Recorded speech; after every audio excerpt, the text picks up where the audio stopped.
Happy Friday night, everybody. Welcome back to Ribbon Candy Hooking. It is great to see you. It's Friday again. It's Friday. It's our day back together for a cozy night. It's a little bit of an athletic night for me because I'm going to be testing out a little bit later. I got to warm up to it, and I need a few more sips. I'm going to be testing out some of this vintage crazy equipment, rug cooking equipment, just a little bit of it because, you know, I don't really have the brain power to figure all of it out. But it'll be a lot of fun. So our theme for tonight, and I'm going to see which buddies are here and greet everybody. Our theme for tonight is, oops, my thing isn't plugged in. Can you imagine? Vintage and antique rugs. So I put the word out there. Is anybody working on any vintage patterns, antique patterns? I'm always very interested in vintage tools and how they work compared to more modern tools, contemporary tools. But I'm also interested in vintage patterns, ones that people, you know, are working on. There are so many people like Ryan, who I bet is on tonight. There you are right there. You had to run to Michael's. I had to run to Joanne's. I was a little late. Yeah, you know, I'm always interested in how these vintage tools and supplies work. And that's really what we're talking about in this episode. So it's going to be a fun episode where we look at some projects that you are all working on now that are vintage patterns, maybe using some vintage tools. And I think many times tonight I will be deferring to Ryan, who is much more knowledgeable than I am about all of these tools and needles, because he uses these. You have your favorite now, but you probably went through many of them to get there, right? So it's going to be a fun episode tonight. I think I'm going to save. We left off on talking about the current issue of Rug Cooking Magazine. We left off of that on Wednesday. So I'm going to do that if we have time, but I want to hit a few other notes first, because we know we can always come back to that on Monday. First, let's see who's here. And let me say, cheers, my dears. Vanilla Porter tonight. Oh, so good. So good. We are headed, you know, it's daylight savings this weekend, isn't it? So you know what that means. I mean, I don't want to say it because Murphy is always listening, but have we made it mostly through the really hard part of the winter? Because I have to tell you, last fall, I was losing it. You probably picked up on that. I was losing it. And I disappeared quite a few times. I was just really depressed and worried about the winter, a really bleak winter ahead. But I have to say, there were some low spots for me this year, and maybe for you too, I guess for everybody, right? But we are right on the edge of daylight savings time again. And at least here on the East Coast, this Sunday, the day after tomorrow, we should be looking at a sunset that's after like 7:30 at night. I mean, that's really gonna help with a lot of stuff. Anita, good evening. Good to see you. You have lots of snow in London, Ontario. Oh, it's been coming down all day, so maybe I should not have said that. Here, it's still very cold, and we're expecting snow too. But it's just, in terms of where we are in the year, it is kind of exciting, isn't it? Kind of exciting. Sharon, great to see you. And Sharon says she spent some time in Woodstock. I remember the bitter cold winters. I just said to my buddy Linda Ann earlier, and I say this to a lot of my Canadian buddies, how do you do it? How do you make it through? I mean, like, I must be so soft, and I always thought I was this strong Yankee character, particularly when I lived abroad. Oh, we Yankees are tough people. I can't imagine when it's like 30 degrees here, you know, and a little bit windy, and Linda Ann's got like negative 30. I'm like, whew, that's truly cold. It's a lot. It's a lot to be able to endure, I guess. It's not for the faint of heart, is it? The Canadian winters.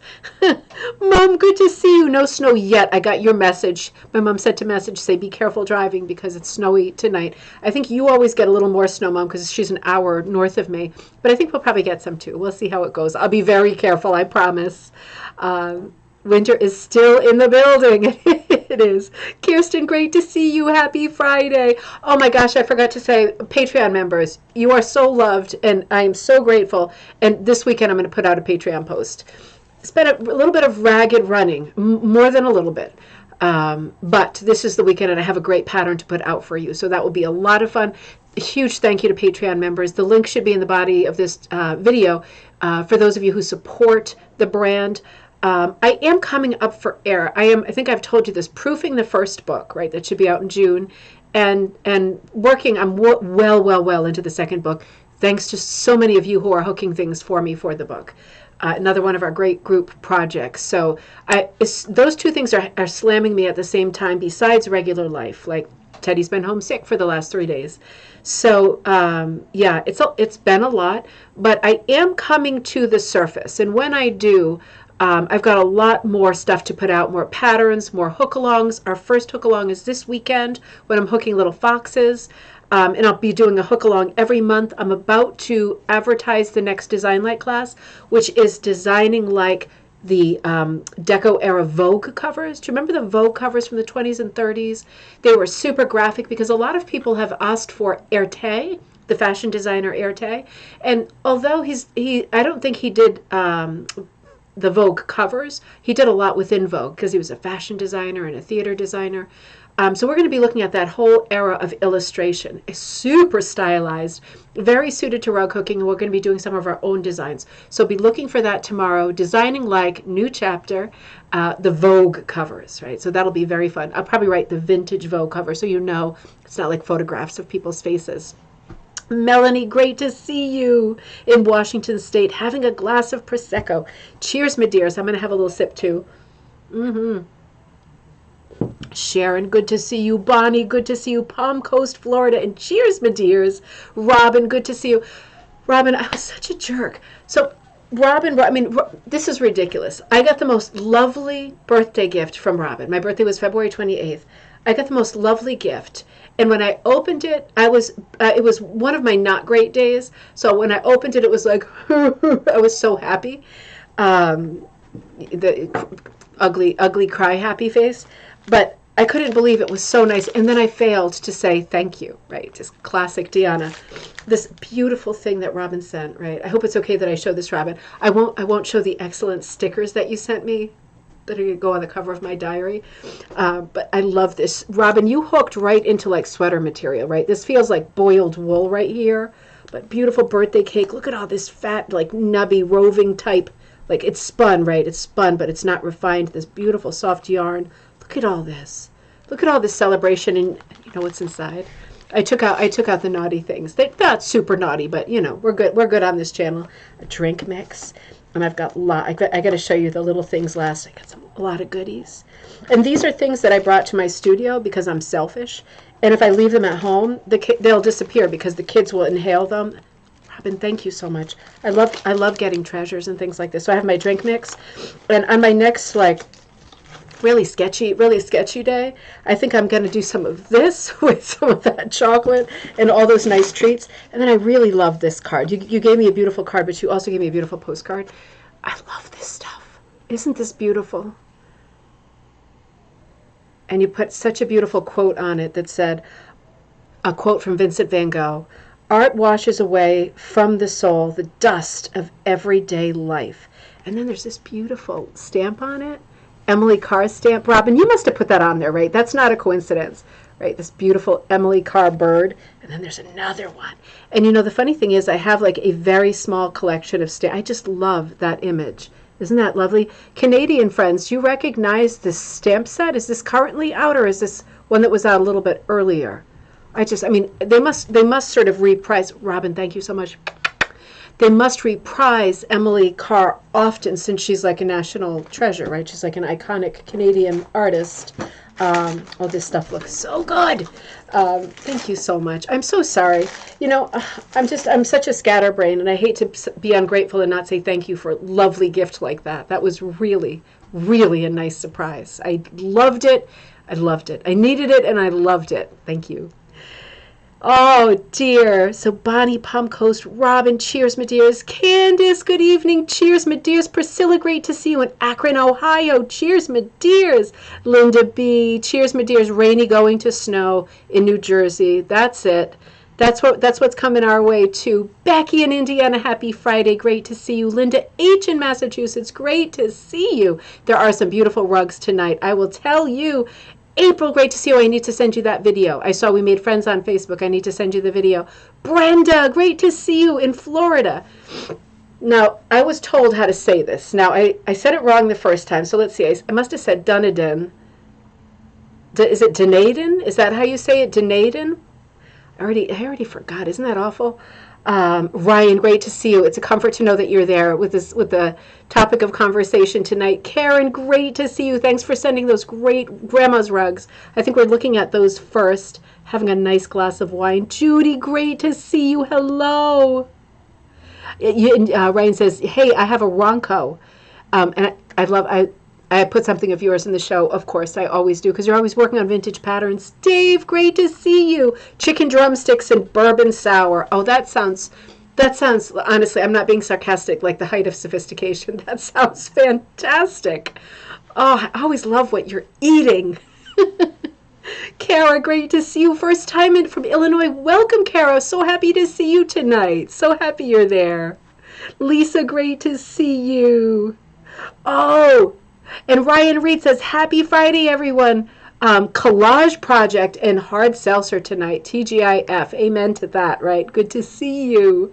Both Ryans are on tonight. I love it. Joy, great to see you. Happy Friday. And Lori Paul, great to see you. You need an extra hour of sunshine and light. I hear that.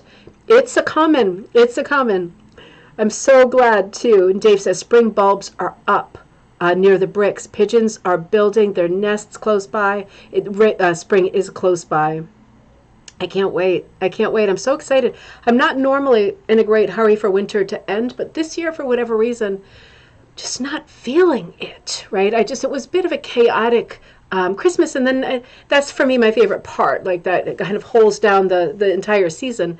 But yeah, I am just longing for that balmy air. You know, that first moment that you go out, depending on where you live, you go outside, and it's the first time of the year that the temperature outside is similar to your body temperature, and you go out and it's just like, whoo, it's such a sensation. And then you get a lot of that, and then you get too much of that.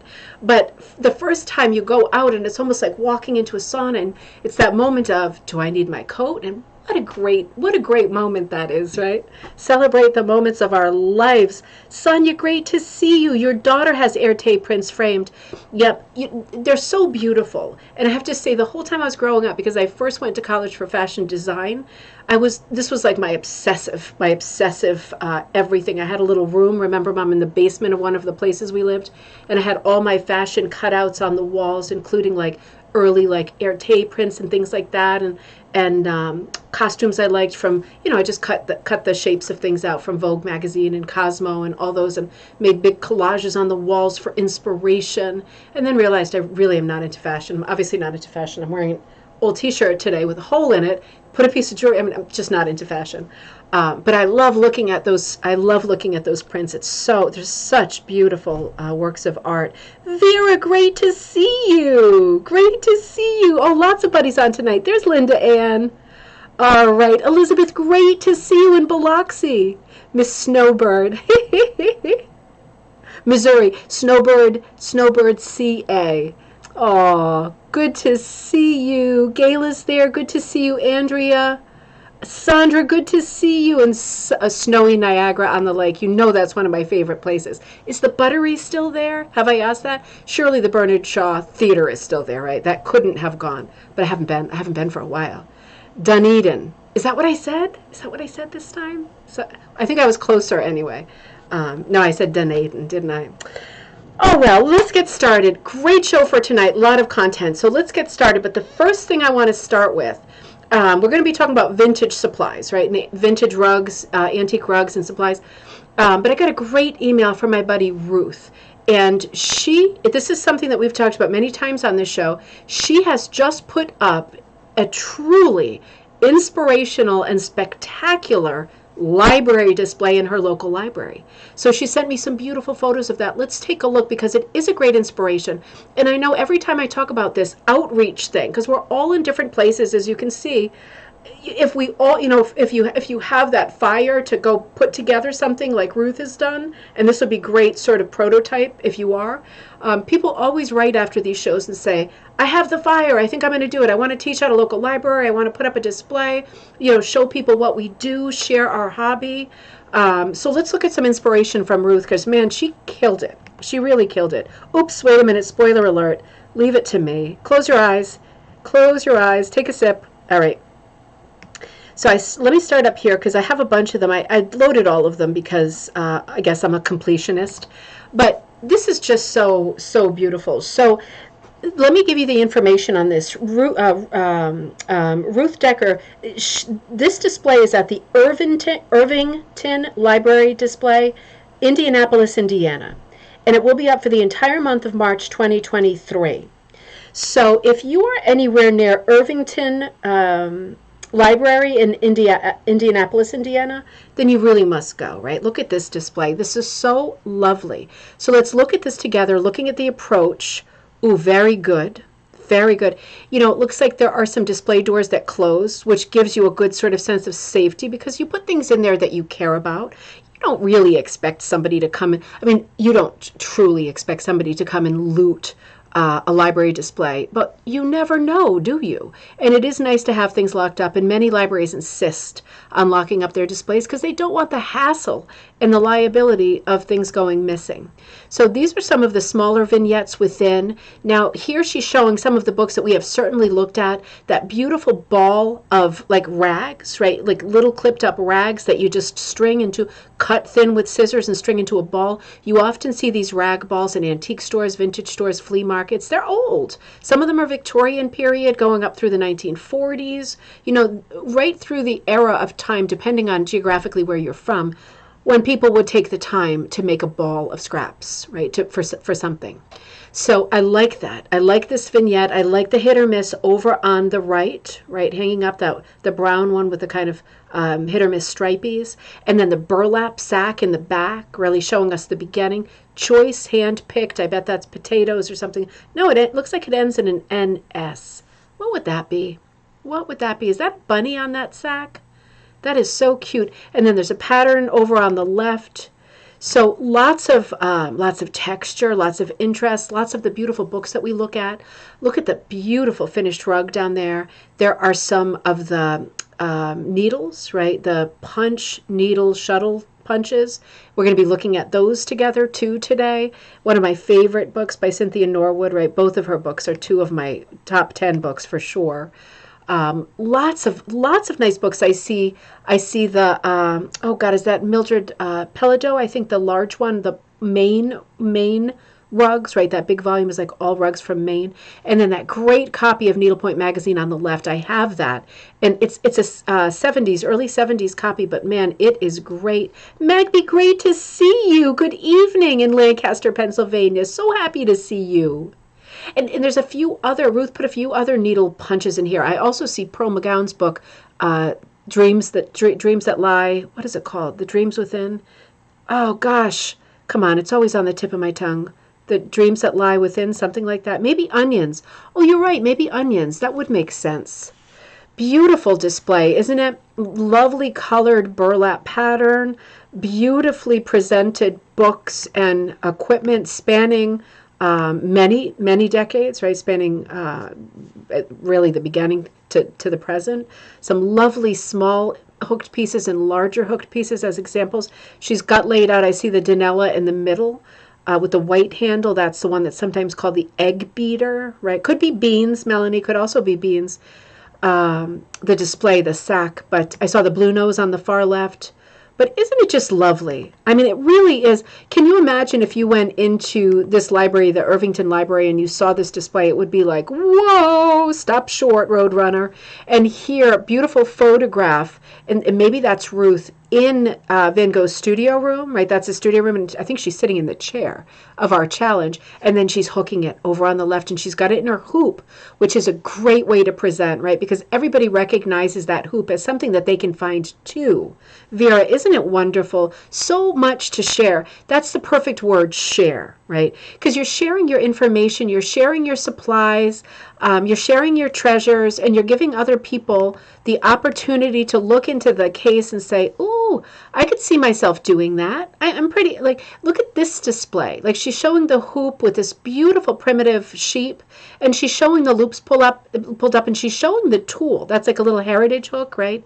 Very simple, very basic, and it's pretty obvious what's going on here, isn't it? I mean, if you didn't No, when you walked up, you wouldn't be like, "Whoa, this must be a shoe display." Like it's very obvious that this is a craft. And when you look at this kind of example of the loops and then you look at the tool, it's like you'd really have to be like one sandwich short of a picnic to not at all like latch on to the idea, right? It's kind of right there.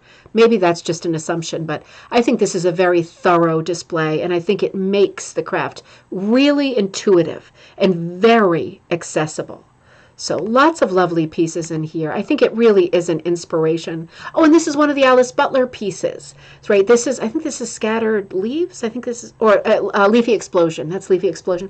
And she's showing the Rug Cooking magazine down below with the article I wrote. Remember on the Butlers? It's actually Vic Hugo and Alice Butler.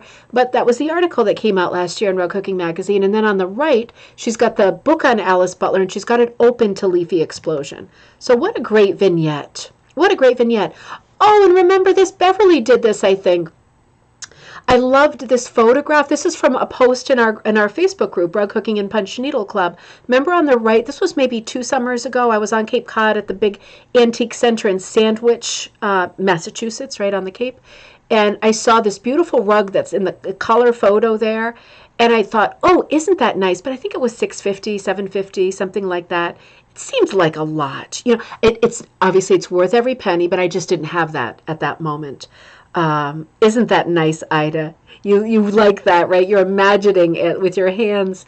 Really, really, really well done. And Ruth even blew up the picture, because do you remember, if you're in our Facebook group, when I posted that picture, because when I'm away on vacation I like to post as often as possible so you know what I'm doing, and if I find some interesting things I like to share them and tell you what stores they're in, because it's often possible to just call the store and say, listen, I know that you have this thing, here's a photo of it, can you ship it to me? I mean, that happens quite a bit in our group. So I always love to share where I'm finding things that are interesting, and I know other people have different budgets than me and don't have little kids running around that still need so much, right? So this was a great one to admire, and I took a picture of it, and then Beverly in our group said, you know, that reminds me of paint cans. I don't know if you all remember this, but she said that reminds me of when you're about to paint a room and you're standing there and you've got a few cans open and you're trying to make your final decision. What is your final answer? And you're looking down at all of these colors of paint. And she said, I'm gonna hook it like that. And she did, because I released this pattern as a free pattern in our Facebook group and at Ribbon Candy Hooking.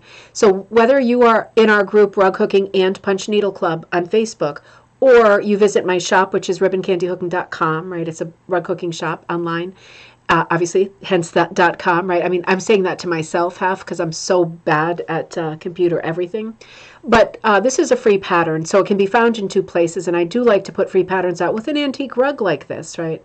So pretty, so pretty. I think I had a few more. So this is a close-up of the magazine with Leafy Explosion, and oh, another small vignette with some more nice books and the hoop with the shamrock, and it looks like she's modeling it after a pin. That's very appropriate for March, right? Because this is up in March. Oh, look at this lovely rug. You Are My Sunshine. Isn't that beautiful? Isn't that beautiful? That's a nice kind of sunflower hat tip to the Ukraine as well, right? Like we're all thinking about sunflowers and thinking about Ukrainian people right now, I'm pretty sure. And beautiful free pattern. I remember this one, right, from one of the rug hooking magazines, I think, the Forget Me Not pattern. What a great display, showing all kinds of sources, and then a vignette with punch needle, right? So 2 of the greatest punch needle books out there, right? Amy Oxford's, and then the other one, that was oh gosh, what was her name? We covered it, and she is so lovely. Simone something, is that her book on the bottom? And be looking out at the same time that my book is published, the Design Like book with Rug Cooking Magazine. Look out for another great punch book by my very good friend Rebecca Martin from Storyteller Wool, because we are on the same sort of trajectory with our books, and her punch book will be coming out at the same time. Not with the first book in June, but probably later in the year, I think is the projection. So Ruth, well done. What a lovely job, and what an inspiration. And it is fun to work with your library. So, you know, it's a great, and sometimes there is the opportunity, if this appeals to you, when you put up a display in a library like that, sometimes they'll say, would you like to give a talk? And if that makes you have stomach cramps, then then that's a no, right? But if you think, well, I would like to have a talk, I could say, I could waffle for 15, 20 minutes, right? Because sometimes they like a talk specifically for younger people. And that would be great to bring younger people to this craft, right? Great thrift craft for them. Heather, great to see you. Fantastic. Wasn't that great, Judy? Oh, I just enjoyed that so much. So let's look at some of the other things that I found this week and that I was sent this week. Kirsten, you sent some lovely stuff. So this is your husband's aunt. So Doug's aunt had a bunch of pretty rug hooking things, including this. And this kind of mystified me, not the pattern so much. Sharon, it was super well thought out and super attractive. And isn't it nice to go into a public space like a library and to get a little bit of an education on anything? Right? The fact that somebody took the time out of their life to put together that kind of thorough, lovely, informative, educational, inspirational display, that's a big deal. That just reminds you that life is good and people are good, right? Every time you go to your library and you see a nice display like that. And if you are interested in doing that, just remember that most libraries have an incredibly long waiting list. You know, I know when I wanted to display stuff with the kids, they wanted to display like their, Joss wanted to display more than a couple years ago, her strawberry shortcake collection and her rose petal place stuff together. And Teddy wanted to display his Thomas Trains. And we waited almost a year. I think it might have been a full year. And it was at different months. They had back-to-back months because I didn't want to make them share because they were both really excited about making a full display. But it was a long wait. So make sure you put your name in if you're thinking about it. You can always cancel later. But even small libraries usually have a long wait. And it gives you plenty of time to figure out what you want to put in there too. But certainly look at Ruth's display as a great prototype. So Kirsten, this one got me because it says the Mrs. Carl F. Hall, Rye, New Hampshire. And I'm thinking, is this not a Pearl McGowan pattern? I mean, it just looks like it because of the way that it's numbered as well. Let me slip it. Wait a minute. I wanted to slip it down a little bit to see if that's 52 or if that's 520 something. Because if it's 520 something, then this obviously has to be a Pearl McGowan pattern. No, it's 52. Interesting. So what that says to me, I have not heard, shame on me, I have not heard of Mrs. Carl F. Hall. I know it's a generational thing, but it always half breaks my heart when women refer to themselves, not by their name, which I'm sure was lovely, but by their husband's name and middle initial. It is what it is, right? It's a moment in time. But I have not heard of this maker. And Rye, New Hampshire. This is all really interesting to me. If you have heard of this maker, you know anything about this company, please let me know. I'd love to go down the rabbit hole. I love spending time doing research with stuff like this because this might be a very small company. She's already in the 50s with this pattern, and it's a chair seat. It makes me wonder how many chair seats are out there. I'm not being sarcastic, but normally, for your earliest run in a new pattern company, you get a lot of the demi half moon rugs, the welcome rugs, and you get a lot of chair seats. And then you start getting into the meaty stuff like the larger rugs and, the boxed out rugs and stuff like that. So this is a real curiosity to me. I think this is really interesting. Ida says, positively inspiring. The passion for the craft is clearly evident in this beautiful display. I'd love to see it in person. You all are going to have to let me know if you go see it in person. Take pictures of yourself in front of it so we can look at that too. It's just such a lot of fun to support each other, right? We're supporting each other here because this is the best way to do it. But if you're local, give further support to Ruth and go and put a nice word down, at the front desk. That is such a lovely display and just makes your heart feel happy to look at it, right? I love this one, Kirsten. I really love this one because we have encountered, now this is a jigsaw pattern. We have this, if it's called jigsaw, then, and I don't see the writing on it, it looks like it's cut a little bit on the left, like it was made smaller, it was cropped a bit. Not surprised. It's an ambitious pattern. Beautiful way to do hit or miss. But if this is called jigsaw, then this is a heritage pattern. Because as we know, jigsaw is heritage. So that's Louise, what was her name? Zeiser. And if we're talking about stained glass or mosaic, then we're talking about like Ridimere or Promagown. They all have the same pattern. They all call it different things. Of course, they must, right? So if this is jigsaw, I'm going to assume that this is the Louise Zeiser Heritage pattern. And I always love this pattern. I just think it's such a clever way of doing hit or miss. What a stress-free way of doing hit or miss. Thank you. Huh. All right. I was just handed a message. I don't understand it, so I'm going to have to ruminate on that a little bit. You know, with other hit or miss patterns, sometimes it is such, right, that if for example, the sort of railroad tracks, like we saw in Ruth's display, you want to repeat color, right? Or maybe you don't, but maybe you do, and then there is still that layer of, gosh, if I want a little bit of blue in every block, I've got to have enough blue, also brown, also green. But with a pattern like this, it's not so much that, is it? It's kind of like, if you're outlining, you need plenty of the outline, but beyond that, I'm still thinking about this message. Beyond that, it really is fly by the seat of your pants, right? You could have you could have a cuff, like literally a cuff off a sweater of white, and squeak out one of these jigsaw pieces. So interesting, isn't it? It's a great pattern. Kirsten says, I don't know that it is called jigsaw. You all know. No, absolutely. I think that's a great.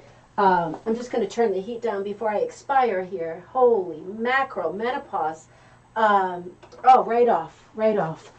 No, that was a great placeholder because it totally clued us into what you meant, right? Oh, Ryan says 2 results for Carl F. Hall Rye. Okay, now this message makes sense. Cushing sells Ruth Hall. So, thank you, Ryan. I'm getting it all. I'm getting it now. It's light dawns on marble skull, right? So 2 results for Mrs. Hall, Mrs. Carl F. Hall, Rye, New Hampshire. And Ryan, is that on eBay? Is that like shopping sites, or is that just everything on the internet? So interesting to know that Cushing sells Ruth Hall, and that her name is Ruth. Isn't that funny? Because we were just talking about Ruth Decker, who put the library display up, and this is Ruth Hall. That is really funny. Well, I'm not surprised, right? Because Cushing has a lot of these great old patterns. If I sound jealous, I am a little bit jealous. We've got great patterns too, and I will be introducing 2 new designers to the Ribbon Candy Hooking Store this coming week, so that'll be exciting too. Another beautiful pattern, Kirsten, I think this is my favorite one. This is called like maple leaves or something, or just maple something. You know, this one reminds me much more of a Garrett Blue Nose, doesn't it? And on Google. Okay, so it's not like they are proliferating out there, right? It's not like I'm going to go on eBay, fill up my cart, you know, after I drink this vanilla porter, and check out my life savings worth of patterns. It sounds like there's 2 all in, except for the ones at Cushing. So that's good to know. Kirsten says this pattern is called maple. I like it even more just called maple, right? Just maple, right? Because then I'm thinking about maple syrup and maple trees and everything. This reminds me of a Garrett Blue Nose because of this really unusual central shape, right? This motif in the center is boxed out with a very irregular shape. We normally get ovals, scrolls, straight up boxes, but this has lots of gables to it. Really interesting. It's like a stretched pointed star, isn't it? Almost like a cloister kind of a thing. Really, really lovely. When I think about fall colors and I'm looking at this as a blank canvas, it's so interesting because I'm realizing that I really love fall colors. And this is just, we are not there yet, right? We're not even at spring yet. We are on the doorstep, but I do love fall colors, like the traditional, you know, yellows, reds, oranges, and a little bit of the purple, right? Like the, you know, reddy purple. I do love those colors, for example, with like the really drab colors, like really dusty rose, right? Colors that dark, light, dull, bright, that really dull down the brightness of the autumn leaves. I could really see popping this in so many different color schemes. This is so lovely, and of course this is an old burlap pattern. So I do have a video online. I'm sure there's lots of videos online about transferring. I'm advocating mine, of course, because I love it. I thought it was the quickest and easiest way of transferring an old pattern like this safely onto a new piece of fabric without marking up the original pattern, because this is a piece of history, isn't it? And Magby says, Cushing Company has Ruth Hall pattern. Would that be? Yes, it is. Yes, it is. You got there too. Great job. We got some detectives out there. I love it. This is always what happens on Fridays, isn't it? You all are going down the rabbit holes and figuring out the answers to these big questions. That is super helpful. Yep. So I'm curious. I'm going to have to look and see what other patterns there are. This one I was struggling with. I know, Kirsten, you said some of these photos are not ideal. Let me see if we can pull it open. That one's really hard to see, isn't it? I know it's pretty too. Okay, that's better. Let me leave it a little bit open. So this one, I forget what this one was called. Kirsten, do you remember? Because you said these were rolled up in the attic, like big, musty rolls of patterns. So it's wonderful that they are there, and they are actually in quite good shape. Musty doesn't bother me. Just being able to see that the integrity is there is really something. This is a very pretty filigree one, very simple. There's no variety to the sizes of leaves, right? So this is a bit unusual in and of itself because the leaves are very petite and they're all the same size, right? If you think about it, you don't see that often. They're also not overlapping. Right, so it looks very filigree, very Victorian. I'm sure it's not. I'm sure it's earlier 20th century, but it is funny and curious to find patterns where you are not getting a variety of shapes and more realism. Right, it's almost like you pressed some flowers or leaves in a book and you set them out just so. So this would be a very controlled. Not in a bad way. Just you could really hook this up in a very dainty, tidy way, right? Because it's the scale of it is very diminutive, isn't it? Like it's like a cute little petite piece. I just love it. So this is No J or Number J by Lee Ward Elgin III. These are some formidable names we're coming up with today. Lee Ward Elgin III. Beautiful patterns, Kirsten. I love all of them. This is another beauty. Let me see. I think I can pull this and stretch it so we can see. Now, this is another one that repeats almost like a tile floor with the hit or miss, right, in between. I'm trying to see it, and even with my glasses, let me pull it open a little bit more. Let's see. What does that one say? Something bloom? Something bloom. Heirloom. Oh, gosh. Heirloom rugs. And then what does it say? Gosh, it's time for new glasses. I see Providence, Rhode Island, and maybe there's a name of it in there. It's not surprising. Kirsten's in Vermont. I don't know where the aunt was, Kirsten. I think also somewhat near you, right? It's not surprising to see a lot of heirloom stuff turn up in New England because Providence is also in New England. Rhode Island is in lower New England, but it makes a lot of sense that you'd see these turning. Oh, Rose of Sharon. Okay, very nice. And this is should have gotten that because this is a very popular applique pattern for quilters as well, isn't it? It's a nice, very famous older pattern. Oh, she was in New Hampshire. Okay, so she was one state over. Yeah, so not surprising that you'd be seeing these designers there, right? Really beautiful. 15 Irving Avenue. Thank you, Karen. Oh, you know what? That's interesting. That's really interesting because it's one of my things on my list, and it's not hard to do. I'm Rhode Islander at heart. I always will be because that's where I grew up. But I do want to take a road trip. And I don't know that anybody wants to do this with me, but I do want to go to that address because it's also on the catalog and just look at it from the outside and see if there's a building there that seems to be, of that era, right? 30s. I think maybe the company was there until I want to say the 30s, 40s, like that kind of time. I've done a lot of research on Providence because of some of the rug cooking characters I know are there, like Molly Nitobe, who were there and would have overlapped with Louise. So I've been doing research on that all along, and that will evolve at least one book away, right? But all that information I'm gathering up to share with you. So interesting, interesting, interesting. So those were absolute beauties. Kirsten, thank you for sending those. And Karen, you sent some real beauties too. This is a vintage Columbia pattern that you bought recently, right? And you really love this. I can see why you really love this. I mean, this is, no, wait a minute. Let me see if I can pull up the name of this. I think it might, do I have it upside down? Do I have the name upside down? I'm so curious. Let me just stretch a little bit. I'm so curious. I'm also, oh, Karen, did we talk about this ages ago? I would love to do a road trip with you too. I would love to do that because there's so many cute places to stop in Rhode Island. And I would like to go to some of these landmark kind of places that I have in my head. But there are a lot of rugs out there, right? It's very rug heavy, and there's a few antique stores that I always go to in Rhode Island. And if you're planning a trip there, a lot of people write me, and you know I'm busy, but I always take the time. If there's any chance, I take the time. A lot of people will write and say, "Oh, I'm taking a trip to Cape Cod, or I'm taking a trip to Massachusetts. Can you recommend some antique centers that you like?" And I always do. And this is a legitimate question also to ask in our Facebook group, because when we're traveling somewhere we haven't been before, you want to make good decisions about places that might have rugs, textiles, things that we would like, right? So it's great to pull that information because we all can't have everything, right? Nor should we. So it's nice to share that information. So when you're traveling around New England, always feel free to ask me. I'll always steer you toward the best ones, in my opinion, where I've had the most success. But Karen, I can see why you love this piece. This is, I mean, it has such an icy, frozen feel to me. And I know those are flowers in the middle, but they strike me a little bit as frosty snowflakes, like through a microscope, just a little bit.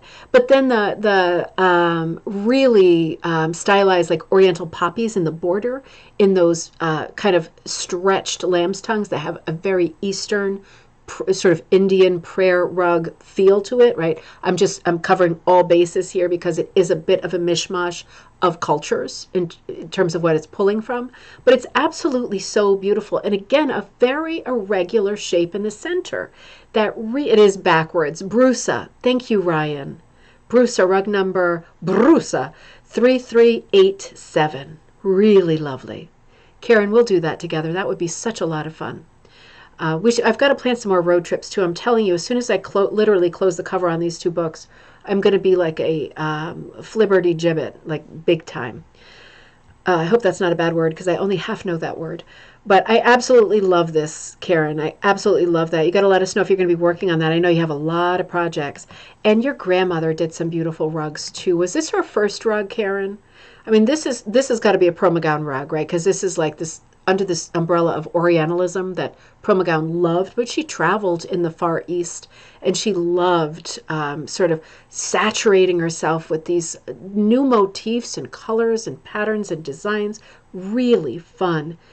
Bachelor buttons in the center. Hang on. Gotta go back.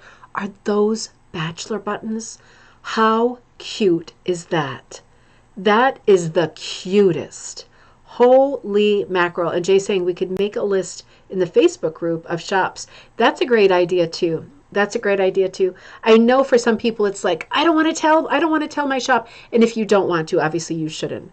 But I'm telling you, we all like different things, right? We really do all like different things. And we're all have different budgets, right? I love this, Karen. I love this. I have a feeling this is our first one. Because then there's another, and then there's one that you labeled the third. But what I love about these, this just is so romantic to me. I really love this one. You know, I don't always love, if you watch me often, it's not that I dislike rugs from this era. It's just, it's almost like like a ABBA song came on the other day. And as much as I love ABBA, sometimes I've heard enough. You know what I mean? Just, I have to really be in the mood for it. And sometimes I feel that way about rugs from this era. But I have to say, this one is a huge exception because this speaks to me on every level. The repeat, right? Same size, but the repeat design, which is kind of a whimsical paisley in the center. I love a repeat design. I love a good multiple. Love the color changes. Love the way each one is articulated. Very fancy, very fine. There's some lovely color change happening with the blue right behind all of those motifs. It almost reminds me of a little kind of taxidermy thing. I don't know if that's the right word, with like beetles in it, right? Like kind of laying there, looking lovely and inspiring. And the series of borders with this, 1, 2, 3, 4, 5 borders, right? One of them is a skinny little pinstripe, but it's still there. Lots of borders, and God, are they beautiful? The first one going, not the first with the sort of rickrack or the scalloping, but the floral border is really lovely, and it's so different than the central motif. I think that's why I love this rug so much. This is called Sacred Frames. Okay, thank you, Karen. Flames. I know we've talked about this before because this is like one of the great classics. You know, in every catalog of work, whether we're talking about rug hooker like Pearl McGowan, who had enormous catalog of work, amazing amount of scholarship, putting all of these early designs together, eternal thank you for that, right? That will always, hers will always be the work that is the bedrock of this craft. There's no doubt about that. So even within each body of work, right, there are standouts for different people. And you think about your favorite musicians, your favorite records, it's the same thing, isn't it? Maybe you like 2, 3, 4 tracks off the record, and there's others that you prefer to skip over. They don't speak to you, right? Everything works this way. For me, this really strikes me because there is such a blending of styles. In that first little border of those little flowers, they're very wildflowery. Aren't they just like a medieval illumination? I don't mean like Book of Kells. I mean like, with gold gilding, and then, you see like all of these pastel colored flowers painted on the gold leaf, that kind of thing. That's very English, right? So we're looking at really Eastern motifs and then going right to a very English motif, very loose, very secret garden, right? There's so much play to that border, and it's such a contrast to the inner motif. And I think that is really exciting. And then we go almost Byzantine with these very busy scallops, and then same thing again, but even tinier scallops, right? Like just ratcheting up the difficulty and the color, all these little tiny glints of color, really lovely. It's remarkable to me how much red and blue is in that border without it looking patriotic at all. I think what's helping it along, because it does have 99% of it is the palette of a traditional Eastern rug, the blues, the ivories, the reds, right? The really mellow reds, right? The darker ones. But it's that blast of flowers in that border that is really stopping it short from being very Eastern. Because to me, this looks like I could easily see this on the floor of a Cotswold cottage, couldn't you? Or, any kind of cute country cottage. It has a very country look to me because of the flowers. I think this is an extraordinary piece. Kirsten is asking Karen, how big is it? And Karen said she only dyed with RIT dye. And we love getting those details too, don't we? Because RIT dye is still there. And what does it have going for it, RIT dye? Well, it's fantastic and it works great. Does it still work great? Yes, it still works great. What doesn't RIT dye have going for it, right? The price is great. It works great. Well, there's not a lot of colors, is there? And if you're not a great blender, it's not on the cards for you to be keeping close recipes, right? If you're more like a Rachel Ray, I hope I don't get in trouble saying this, but recipes rather than recipes, and you do a dash of this, a dash of that, if that's more your style, maybe you want a company that does more colors, right? Because most dye colors are between 3 and 5, maybe sometimes 7 for like one color, but other companies offer more, and that's really, RIT really doesn't. But in terms of if you like the colors that you're seeing, the price is right, they're very accessible, and they work great, right? And historically, as we say often on this show, past generations have relied 100% on RIT because it was readily available, right? It made a lot of sense and it worked great. Oh, Linda Ann says, the middle reminds me of Space Invaders. It definitely does. Oh no, now you got me wanting to go home and play Space Invaders because we do have it hooked up to the TV. I love Space Invaders. Talk about stress, right? Talk about stress. Good Lord, so much fun. It is a happy rug with really happy colors. Absolutely beautiful. I'll move on. I can't stop looking at it.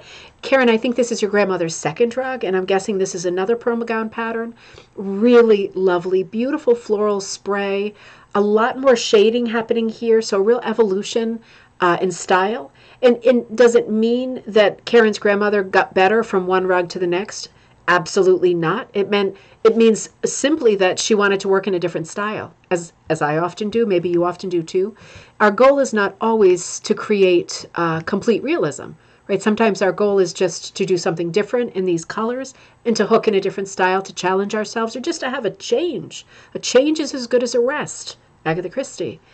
So, oh, Karen says that last rug was 36 by 25. So it was a little guy, really cute little guy. Melanie says she agrees. Space Invaders or Pac-Man. Lots of funny shapes in that one. So pretty. This is much more traditional, very pretty. I always love, it's like a robin's egg blue in the back, isn't it? But a little bit of the Wedgwood blue to it too. It's not quite as bright as a robin's egg blue.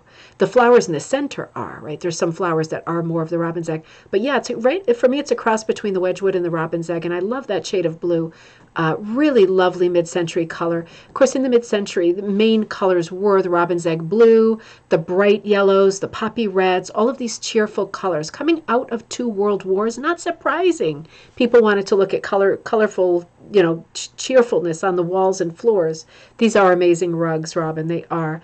And Linda Ann says, Karen, you need to take a picture of your entire room so everyone can see how lovely the rugs look in your entire studio environment. It's such a beautiful room. That sounds good. That sounds good. And now here comes rug number 3. And yeah, I really love this rug too. I still love the first one the best. But I love this one too. And this one, like the blue one we were just looking at, this is another one by Karen's grandma. Really beautiful, very traditional pattern for this time. This looks to me more like a late 1940s, 1950s rug, because then we really are moving away from that bright kind of orange red, the poppy red, right? The poppy red having a lot of significance, war significance, but moving toward a crimson and a scarlet in the later 1940s and 1950s. So for me, just looking at the color, I would place it there unless Karen's grandmother had a bunch of red coats or clothing, and then that explains the red. Sometimes we see colors that are this bold, and for me, the bolder the better, that really have to do with the fashion at the time.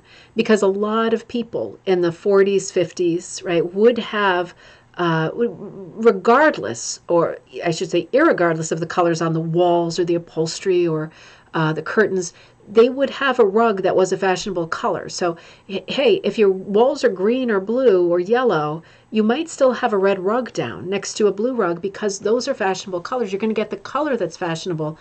Not everybody wanted to or thought about matching rugs, and other sort of design elements to the room around them. Some people, and I do this too, just buy stuff because they think it speaks to me, I love it, I'll have it, and I'm going to use it.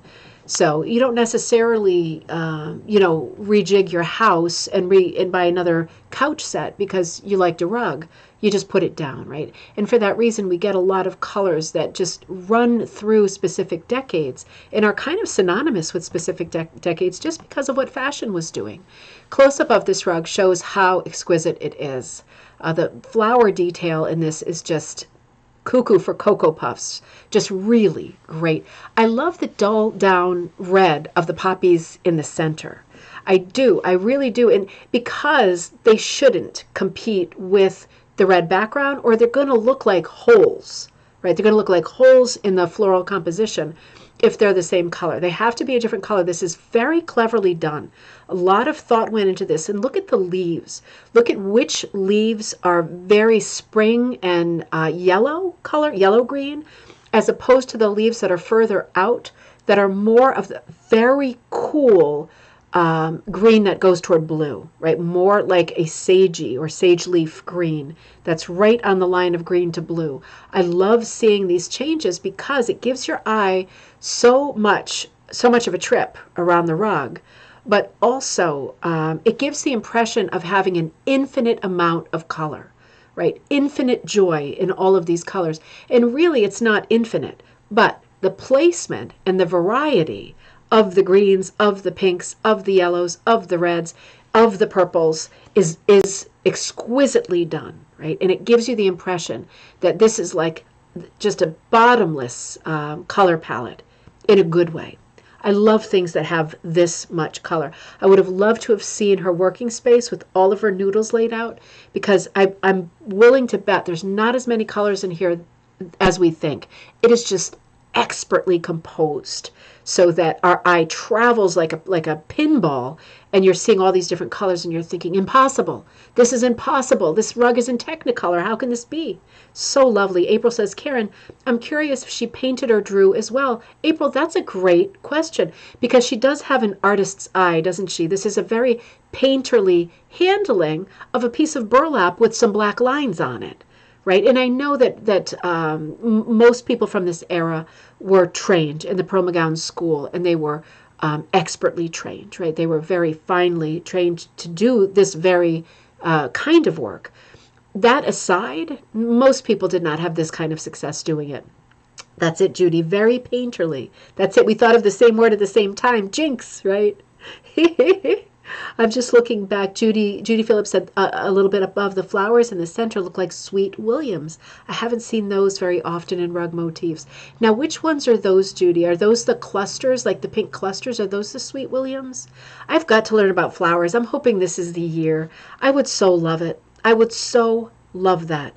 Oh, and by the way, I've been talking to Deborah Walland at Seaside Rug Cooking. She's in Rhode Island, and we've been talking about putting together a retreat. So I'll let you know how that goes. I'll definitely make some time over the weekend to call. And yes, I'm overdue, but I brought it up with her over the winter, and she said, let's just do it. Let's just do it. Because there's a lot of people with brands around here. Right? I'm here. Deborah's in Rhode Island, very close. Michelle McRelly's here. Naomi's here from Ravensgate Primitive. Haley Perry is at Loop by Loop, also in Rhode Island. There's a bunch of us who are quite near and also quite close and would love to see each other at an event like a Hookin' where we each do, it would have to be organized in such a way that we each do very different patterns and do what we each do best, right? But I'll tell you, I'll keep you abreast of that because that could be a lot of fun, right? The clusters. Oh, thank you, Judy. That is so pretty. Priscilla says, yes, she really was an artist. Really. I mean, that really is. Karen, that's just like a legendary heirloom, isn't it? I mean, that is above and beyond. And you know, I noticed one of our buddies on the Facebook page, I did a spoiler with this earlier, Alex Drevnik, Drevnak, posted. Alex posts often in the Facebook group. Always lovely stuff. And this is an Aunt Lydia pattern. And I wanted to include it tonight. I put it in last minute. It was the last element I put in. We're not at the end of the show by any means. But I just thought it's interesting with this conversation. I just happened to look at the page and saw that there was a new post. And I thought, okay, somebody working on a vintage pattern. This is worthy of note tonight, right? So this is a lovely Aunt Lydia pattern. And why does it look like this for beginners? Why can't I see any lines on it? Well, because it's being punched from the back, right? Punching is always done from the back. And all of the lines are on the back. So she's flipped it over. I think Alex, I don't know if Alex is a man or a woman. Isn't that awful? Does anybody know? I should know that. Because I always look at the posts, but I haven't gone into the personal profile stuff and done that level of stalking yet. I should have, because it's such beautiful work. But yeah, all of the information is on the other side. So this is the so-called correct side, assuming you like this side better. And that's why you're not seeing the pattern lines on here. But this is a big to be continued in my mind. See how that works out. The Aunt Lydia. I pulled some images of, because, okay, let me pause for a second.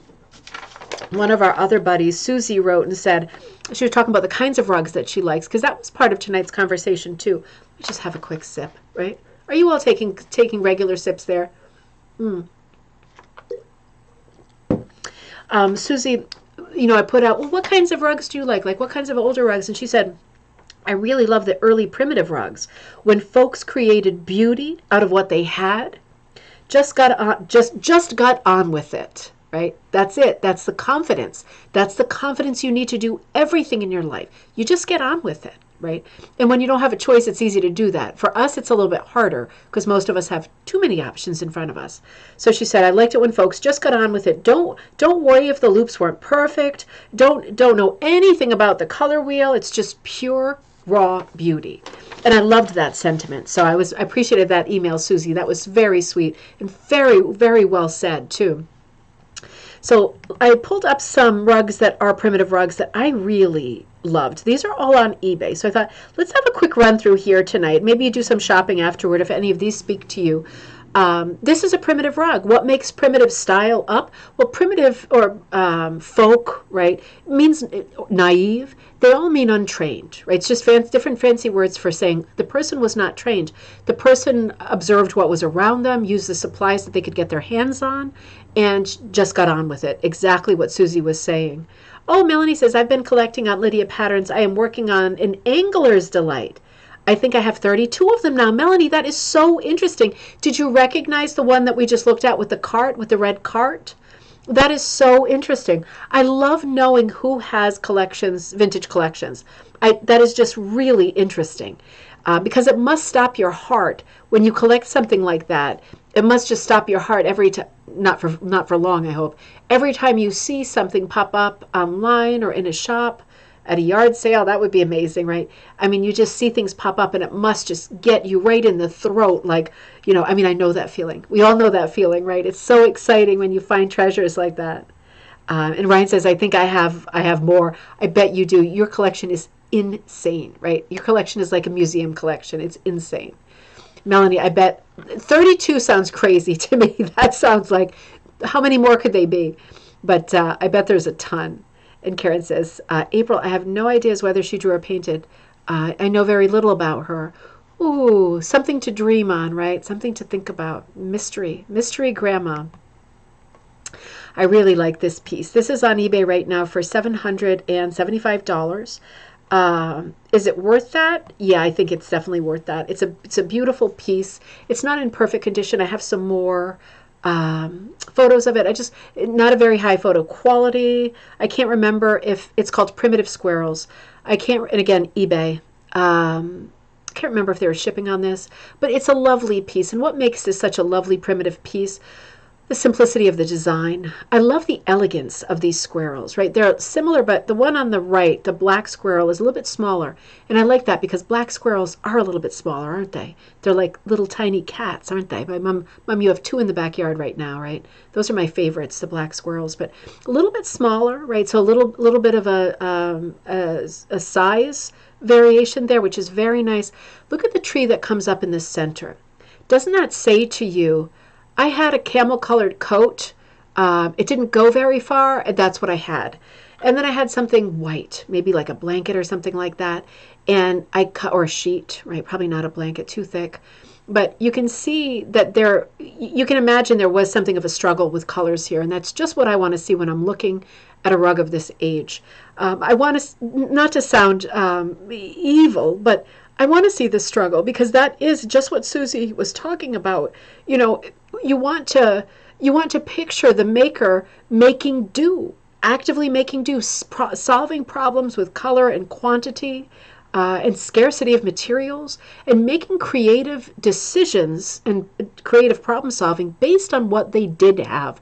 Don't focus on what you don't have. Don't wait until you've got royal blue and indigo. Just get going with it, right? Beautiful composition with 2 squirrels, this very camel colored ground and tree coming up in the center. Real marble cake background in the white and camel color. And then that little burst of green, right? Something tiny was green, and that seems to me to be the joy of this piece. I can just see the person who made this going, oh, look at the green is going to stretch right across the bottom. It's going to make it. It's going to make it right across the bottom. And then there seems like there was a little bit left over because you can see there are 2 sprigs of green on each side of the tree. And that makes me feel such joy through all of these years because I just know that person delighted in adding that little bit of green to this otherwise quite neutral piece. Graphically, it's a masterpiece. It really is a masterpiece. Beautiful stylization. I love the striation around the edge. I love the fact that the oval is hooked in that white again. Really crisp, right? So this is someone who was artistic. Look at the shape of the squirrels. You don't accidentally do that. This is artistic. This is either someone who was looking at pictures, but able to capture the shapes very, very well and made good instinctive decisions like the little bit of the green. Like, should I include the green because I don't have that much of it? Well, I'm going to do it. And it's very good that they did because it really is a prize. But then that white border that is very, very crisp against the black and the grays, and lots of color changes in the outer border. Let's look at more colors, more examples of this rug. So this is black squirrel, and it looks like this is a tweedy material.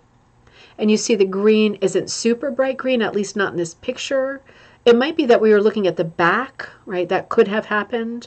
Playing yarn chicken, a dangerous game. Absolutely a dangerous game. You hope it stretches impossibly far, and it rarely does, doesn't it? So there's maybe more green on this side, but this is another very color changing, very russet colored, big-eared squirrels, right? They almost look like the flying squirrels. April found that out the hard way, huh? Playing chicken with the yarn. Oh gosh. Oh, April, I have to send your thing. I finished packing it today. All yarn, just like we said. Such a beautiful piece. I'm just showing you some close-ups because I think it's just an exquisite piece. This is another great primitive piece that is currently on eBay. While we talk about Susie's email and how she loves the primitive rugs, I do too. I absolutely love this. It's called Rooster and Goose. So this is on eBay now. I think it's on a board. I think it's a board in the back. So it's been mounted. It looks to be in very good condition. I'm happy that it is mounted on something because I don't want anybody stepping on the edges of this at an antique store at this point. It really can't handle it. So Rooster and Goose, $525. I really want this piece. I really want this piece. I love this piece. It's one that you work for, isn't it? And this is kind of one of the hallmarks of primitive design. The design might be striking, but because typically the maker is struggling with materials and running out of materials, even if the composition is striking, sometimes we don't get the kind of contrast that immediately pleases our eye. If you are a lover of primitives, then you love this aspect of primitive rugs. If you are not a lover of primitives, you probably look at it and say, there's a lot of dark and light. There's not a lot in between. It's hard to read. I don't feel like that, but I do understand that point of view as well. I love the two characters here, the goose and the chicken, right? Unlikely buddies, and maybe searching for the same little niblets. It kind of a blue background that looks like water, and it might be, right? They might be at the edge of something. Do chickens go in the water? I mean, I don't think I've ever seen a chicken in the water. Certainly the geese, a little bit. I don't think they go swimming, though. Do they go swimming, the geese? I always see them, pooping it up in fields and stuff like that.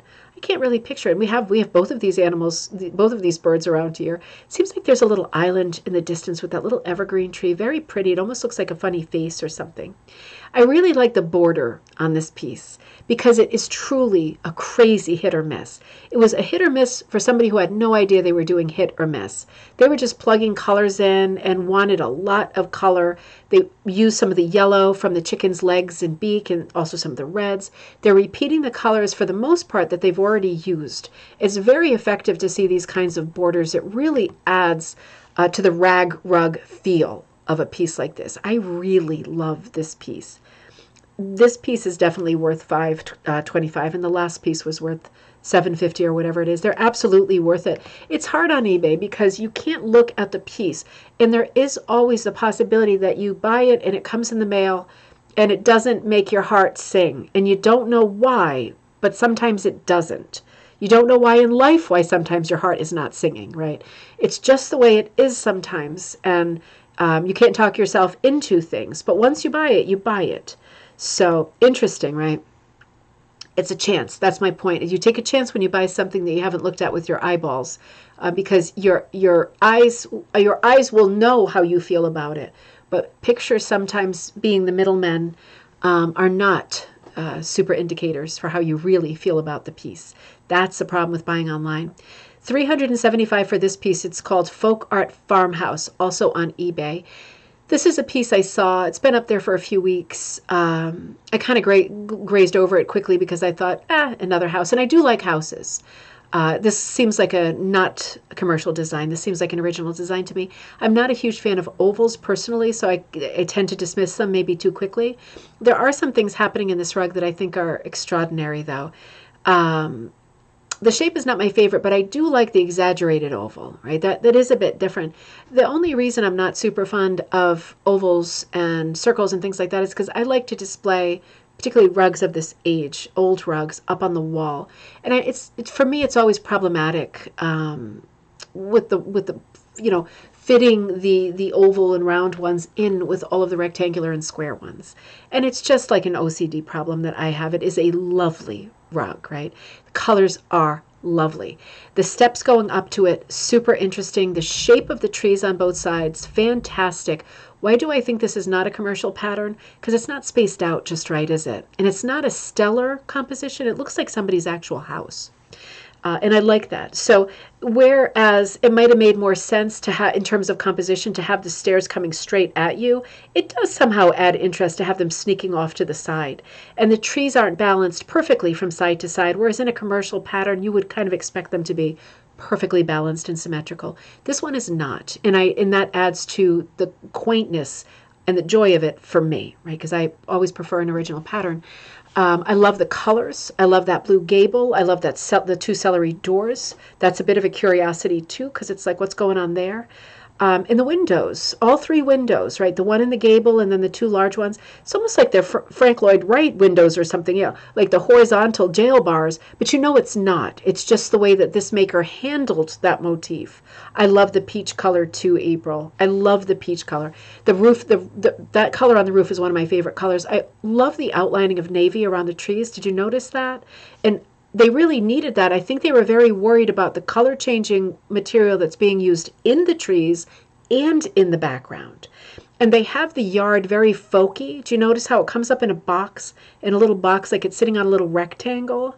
That is great folk design, because folk design lacks perspective, right? So this completely lacks perspective.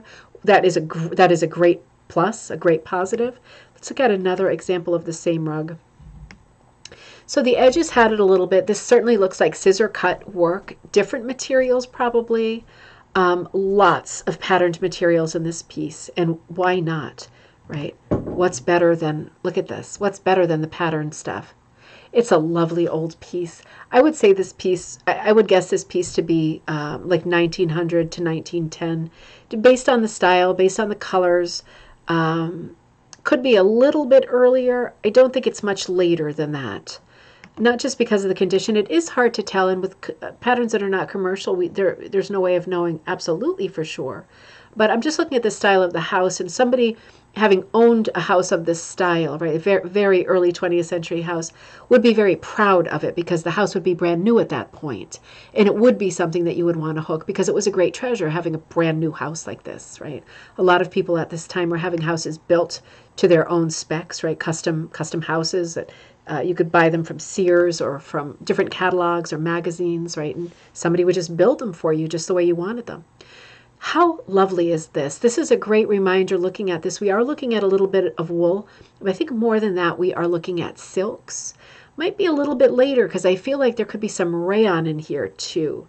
Maybe not. Maybe not. Could be nylons, because if it's rayon, it has to be 1940s, right? Because it's a synthetic. So I don't think it's 1940s. I'm not basing it on condition. I'm basing it on the subject, the colors. And again, it comes back to fashion, right? The colors that would have been in fashion at that time. These colors, not so much in the 40s, but definitely earlier on. I like the kind of Halloween steps. I think that's just a product of what the person had, because you sometimes get the black and sometimes you get the brown. It could be some fading. You can see they're trying to work colors together. Beautiful kind of maroons with the twill gray, right? The two colors kind of stripy gray. And then they were hooking that cluster in the middle of the patterned wool that's black and white. That was a pig and a half to hook. We know that by looking at it, right? We know that this person obviously struggled with that color, but needed it to be there. Might have been a scarcity thing, might have been like an heirloom thing. This was so-and-so's pants, I'm using them. Might have just been, I need that color right there, and I've got to do it. But you can see by the surface of it that it must have been a real pig to have to hook. But not a huge spot, right? That's the redeeming whatever. And these are the original colors on the back. And this makes me think more than ever it's 1910s, maybe 1920s, maybe. Wouldn't put it much later than that, really. Because color-wise and design-wise, you have to think about what architecture was doing at this time, too. I just love the outlining, and I think they probably had some blue, some navy, some black. They just did it. They just went for it. Maybe a kitchen and parlor. Oh, Judy says two chimneys as well. I wonder if that was a duplex. Yeah, you know, it could be with the two doors, right? That's interesting, Judy, because my instinct would be what Melanie's saying, that it's two different rooms. But if this is early 20th century, people were trying to get away from the chimneys that were utilitarian, because you didn't want to be reliant on fire for like heating and cooking and things like that. That was like Stone Age at this point. So people tried to get, if they could afford to, get away from the chimneys and the look of the chimneys. And you do get a whole era of houses that don't have chimneys, because who wants a chimney? Who wants a fireplace, right? Who wants a dirty fireplace in their house? Well, I want one in every room, but that's not how people felt at that time, right? So these are all clues for us. I like the idea of the duplex because those look like two full-size doors. Interesting. Interesting. Now that is interesting, isn't it? Or it could be like in-law on one side and someone else on the other side, family member. Ryan says the first commercial viscose rayon was produced by the UK. Are you kidding me, Ryan? In 1905. Well, I did not know that. I always think of synthetics as being the 1940s. But in the UK, 1905, as early as that, well, that's a game changer, because then we could be looking at, that certainly looked like rayon. Let me see if I have more close-ups here. Didn't that look like, well, this looks more like the yarn. These are, look at the material in this one. I think that is yarn. What do you think with the browns and the kind of wine color? Do you see what I mean? And up above, that peach on the top left, that looks kind of a little bit crepey. That looks more like rayon again. Let's go back and look at that first one. Not that we have to agonize, but it is fun. It is fun to solve these mysteries, because now that Ryan's got that there, it's that date, that's making me think, hang on. Let me see. I'm curious. Let me just open this up. That's going to be the yarn again. I think it was the peach that I was looking at and thinking that looks more like rayon. Huh. It would really have to be in front of us, wouldn't it, for us to really know. I would recognize rayon if I was looking at it, and I hate to say it, but touching it. Interesting. This house is a mystery, isn't it?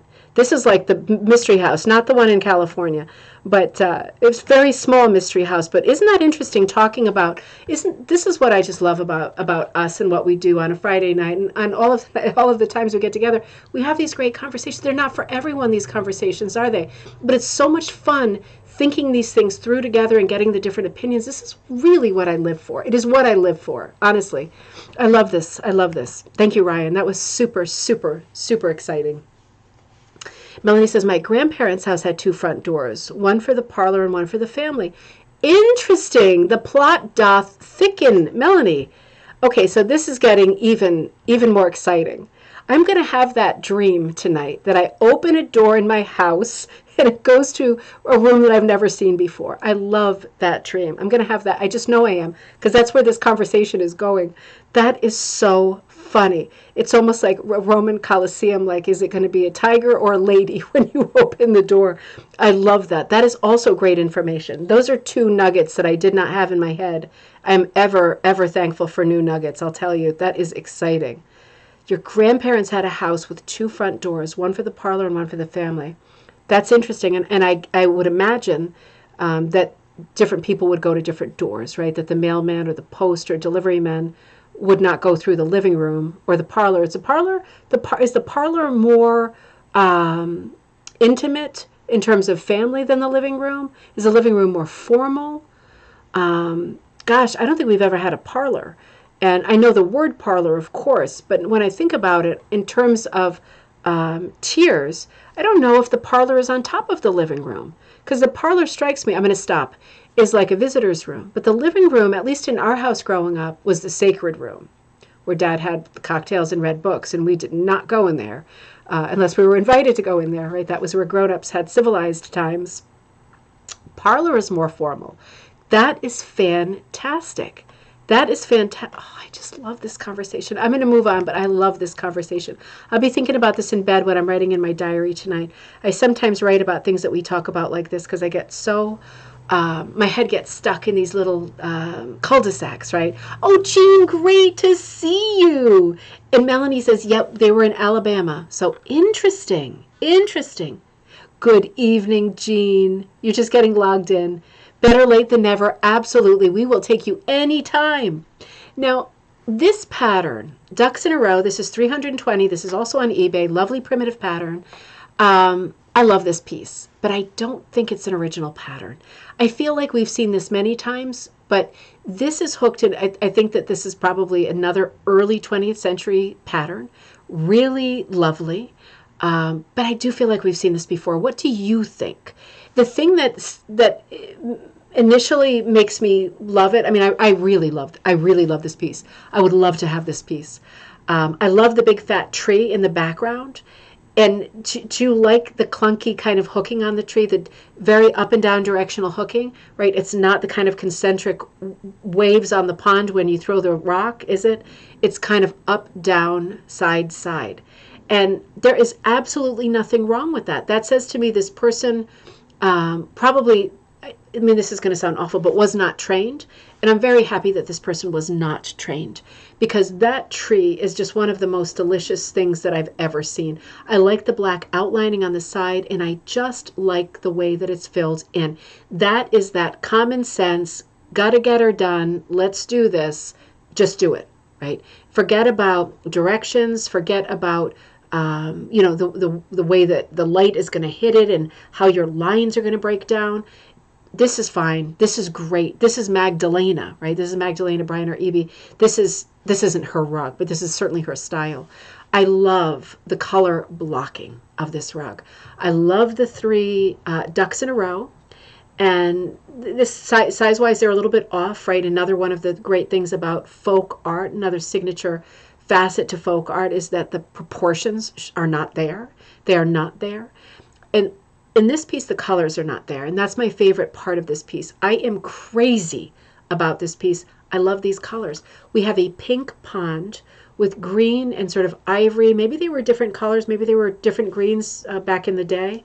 Lily pads with some flowers on the lily pads, right, growing right up on the surface, also in pink.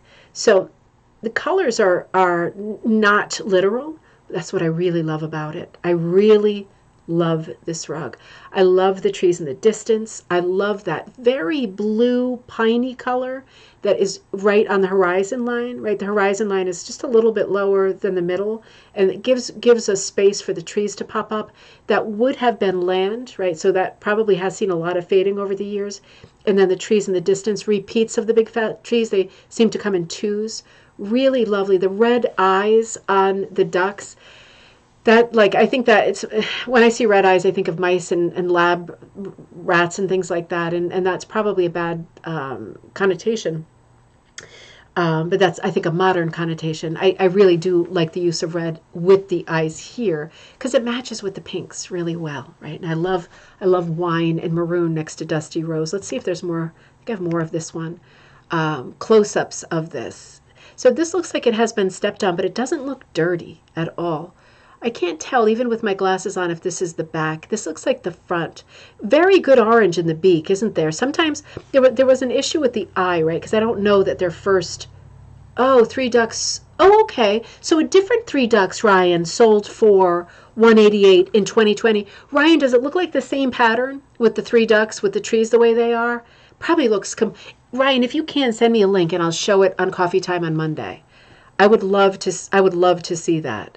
So that one in 2020 was $188, but we don't know what it looks like. And it might be, in some people's opinion, superior to this one.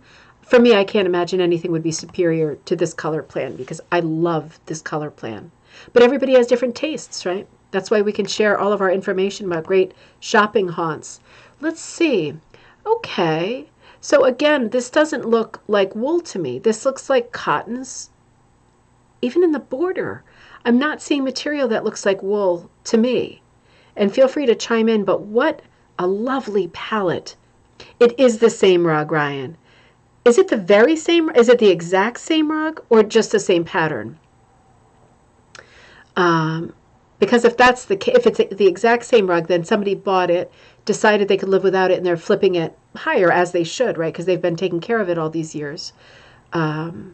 Interesting. Well, for the last 3 years. Interesting. I'm waiting with bated breath to hear if it's exactly the same rug. Because it could be that we've seen this rug, right? And that maybe that's why I'm thinking I've seen it before, because we have seen it before. I have to ask you, does it make you very same? Okay, so this one has been up before and it's back. That adds a twist to it, because now I'm not sure. I'm not sure. I have I'm tooting my own horn, but I have a very good memory for like images, right? Pictures of rugs like this. And I can't be sure now, knowing that there has been one online before. I can't be sure that that's not the one I've seen. But interesting. It still feels like a commercial pattern to me. It really does. Oh, Karen and Junior getting together on Tuesday. How fun. And Cindy, great to see you, Cindy. Ryan, you're killing it tonight with all this great information. It is really helping the show along. Thank you so much. This is great information. I have to ask you, does it drive you crazy when you see something like this with the rug? I mean, if you have OCD at all and those 2 incomplete loops in there, uh-oh, right, that's hard to take. I mean, no matter what, I would have to get some material out immediately and fill those in. It almost looks like 2 empty, like, teeth cavities. It reminds me of when the kids lost their teeth. That drives me nuts. I got to move past that picture. That's going to drive me nuts. Another primitive, I'm supposed to be doing this a lot faster. I just want to show you some of these primitives because they really are lovely examples of vintage antique rugs. And then I'll stop. And we have a lot of other content, I think, for Monday. This is a really different rug, isn't it? Very different. I don't think that this is a commercial pattern. I think that this is a kitchen table job, but it really is lovely. Why do I think that? Again, the symmetry is very forced, right? Because anybody that has read anything about art or design, right, going through the years, has been told to do things in odd numbers. So we're seeing the odd number in the middle. That looks right. Very simple Padula type flowers, and we're seeing an odd number of sprigs, right? The 3 sprigs with the pairs of buds. That all makes sense. Love the way that with this rug, and by the way, this is $550. This is called simply Antique American Hooked Rug on eBay. $510 plus $50 shipping. I don't know the dimensions on this, but it will be there in the listing. I pulled this up today. I love the little spray of flowers around the edges, particularly the left and right. Right, little sort of grouping trio of flowers, but handled very differently. Not like it's different colors from side to side, like they're spaced differently, which says to me original pattern. I love the way that this person ran out of colors, right? Even in that central motif, this is the playing chicken thing, isn't it, Ryan? It's like, I think I got it with the top color. I think I got it. We're getting there. We're getting there. And then all of a sudden it's like, nope. That's it. Got to switch to the ivory. And they even put a little bit of that sort of salmony red color in there. Isn't that electric and lovely? We would now call that in rug hooking terms poison. It's the poison, and that's a good thing. You need a little bit of the poison in every piece to really get you. But yeah, I'm sure it was frustrating for the person who made this to have to go to the poison. And yeah, beautiful border running out again from the light to the dark on the edges. I love the sort of amethyst purple that we're seeing here. Beautiful color palette. Very interesting, the diamonds, right? Quite difficult because this isn't technically a really advanced piece. Color-wise, it's insanely technical. And I think this has got to be a coincidence because I'm looking at the placement of the lilac too and of the black lines. This is the very definition of folk art. I mean, it really is. So 500 and anything is really nothing for a rug like this. If you're a collector and you have this in your budget, look at the amount of color in this rug. This is, oh God, I want this rug.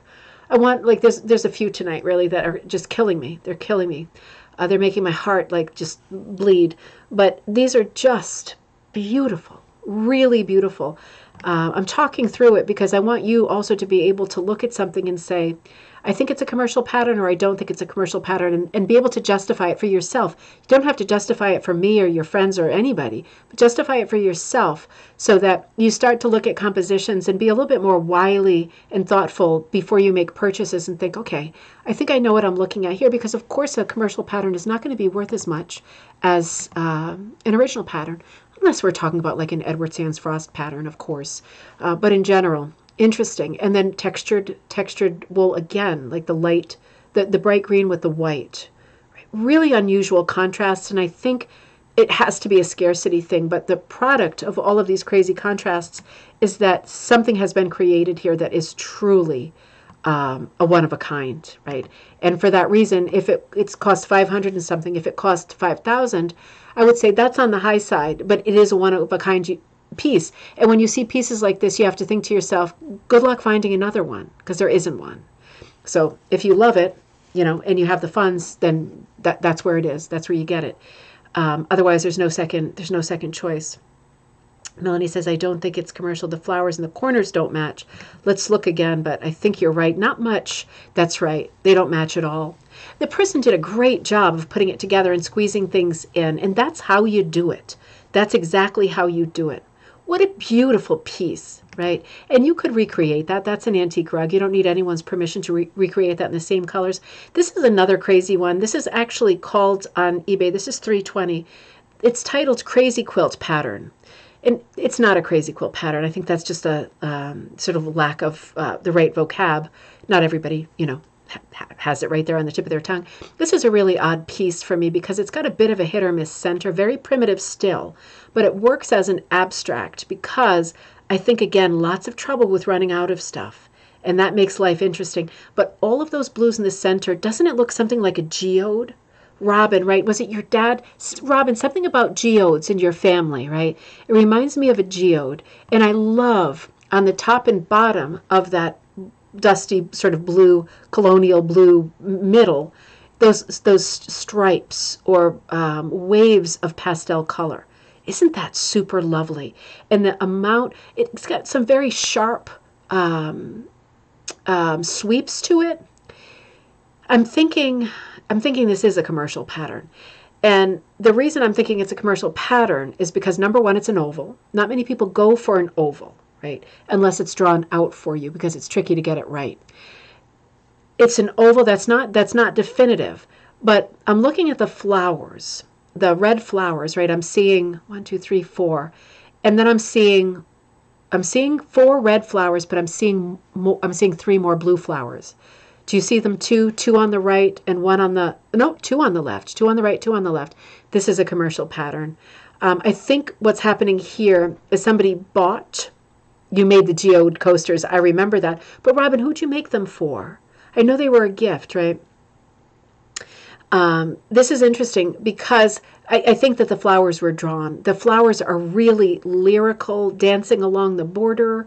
And the pattern, if we saw the pattern, we'd probably have that aha moment of, okay, I see exactly what they were doing, but they didn't have the colors. So they had to make it work. They loved the pattern, and they had to make it work with what they had. That makes this a real curiosity and an interesting rug. And the amount of dark outlining that's going on here is problem solving. It's all problem solving. They got a good black border around the edge. It probably was important for them to get that on there so that there was some kind of definition, right? Because there's a lot happening in the center of the rug, and because of the breakdown of colors, it's not even color blocking, is it? It's very, you get what you get and you don't get upset. This is how much red I've got, and then switch to the blue. And does the blue fade into the background? Of course it does. Does it give good contrast anyway? No, it doesn't. But it does make a search for it. Where's Waldo? Well, there's at least 4 blue flowers in there, right? And that's part of the fun. For your dad, I thought so, Robin. That's part of the fun. Melanie says, I see bunnies in the pink on the sides of the center. I see bunnies on in the pink on the sides. Okay. No, I lost it. I see like a warthog or something on the bottom, like with a white eye and a big snout, something like that, or like one of those Australian characters, like rattle or something, like with a big, it's like a pig thing, isn't it, with a big snout? I'm sure that is not one of the motifs. It's just the way the colors worked out. What an interesting piece, all stretched out and running. Okay, yeah, I see what you mean now. My warthog, I think, is your bunny. Have never said that before. Has anybody said that before? And April says, looks like a tree to me. Maybe like turned the other way. Could be. Could be. I'm sure not on purpose, because I think this was an open center with a floral border. And I think the person probably thought, you know, I have a lot of colors. I've got some reds, I've got some blues, I've got some pinks, I've got some pretty light colors. And possibly didn't realize how much of every color you need to do a rug like this. It could be the person bought this pattern and thought, I have tons of wool. How much could you possibly need for a rug? A rug is so small. I've got 5 coats, right? And that's never going to be enough, is it? But when you're a beginner and you haven't been taught, you don't know that you need a ton of material, about 4 times more than the size of your rug. Interesting, isn't it? All right, I'm going to move on. And because I want to look at some actual tools too. I'm going to stop this before the end so that we have some content for Monday too. I'm just looking at different views of this rug. And again, I love how, oh, Cindy says, I saw the blue stripes as a stretched out cat. Well, now I got to look again. Hang on. As a stretched out cat. Oh, interesting. Interesting. See, now that you say that, I feel like I see like some kind of a bear rug or animal skin rug. Which again, I'm sure that it's not. But isn't it interesting how in the center, they did the blue, but they did it in stripies and hit or miss, like north to south. Then they changed direction on the sides of it. And in changing direction, they almost emphasize that blue part that really isn't literal. And it's also not really abstract. It reads as kind of a mistake. It's a beautiful mistake. But I think by changing the directional hit or miss hooking on the sides of the blue, it really emphasizes the blue, and your eye really wants to look at it and define the shape. And I don't think that there is a shape here. But just be aware of that with directional hooking, that if you do change out the direction that you're hooking in, you will be popping both areas, right? The horizontals and the verticals. So that's just something to think about. Having a little sip here. So I love these conversations, though. I love hearing about what you saw in the rugs. You know what? I'm going to hold here for a minute because we're already at 37. Let's look at some of the tools, right? Ryan, this is right up your alley. Let me have one more sip. I am super thirsty. Why? Wasn't like I had. Sometimes when I have Chinese food or something, I get super thirsty. So let's bring this over here. Look what I got for us. And you know why I buy this stuff? So we can play with it, right? We hardly ever play with it. So I'll hold stuff up for you for the time being. I'm sure I don't have as much stuff as you, Ryan. I know that I don't. But I have a bunch. And this isn't all of it. So I wanted to fool around and look at some of the things that I do have. You know what I think I'll do?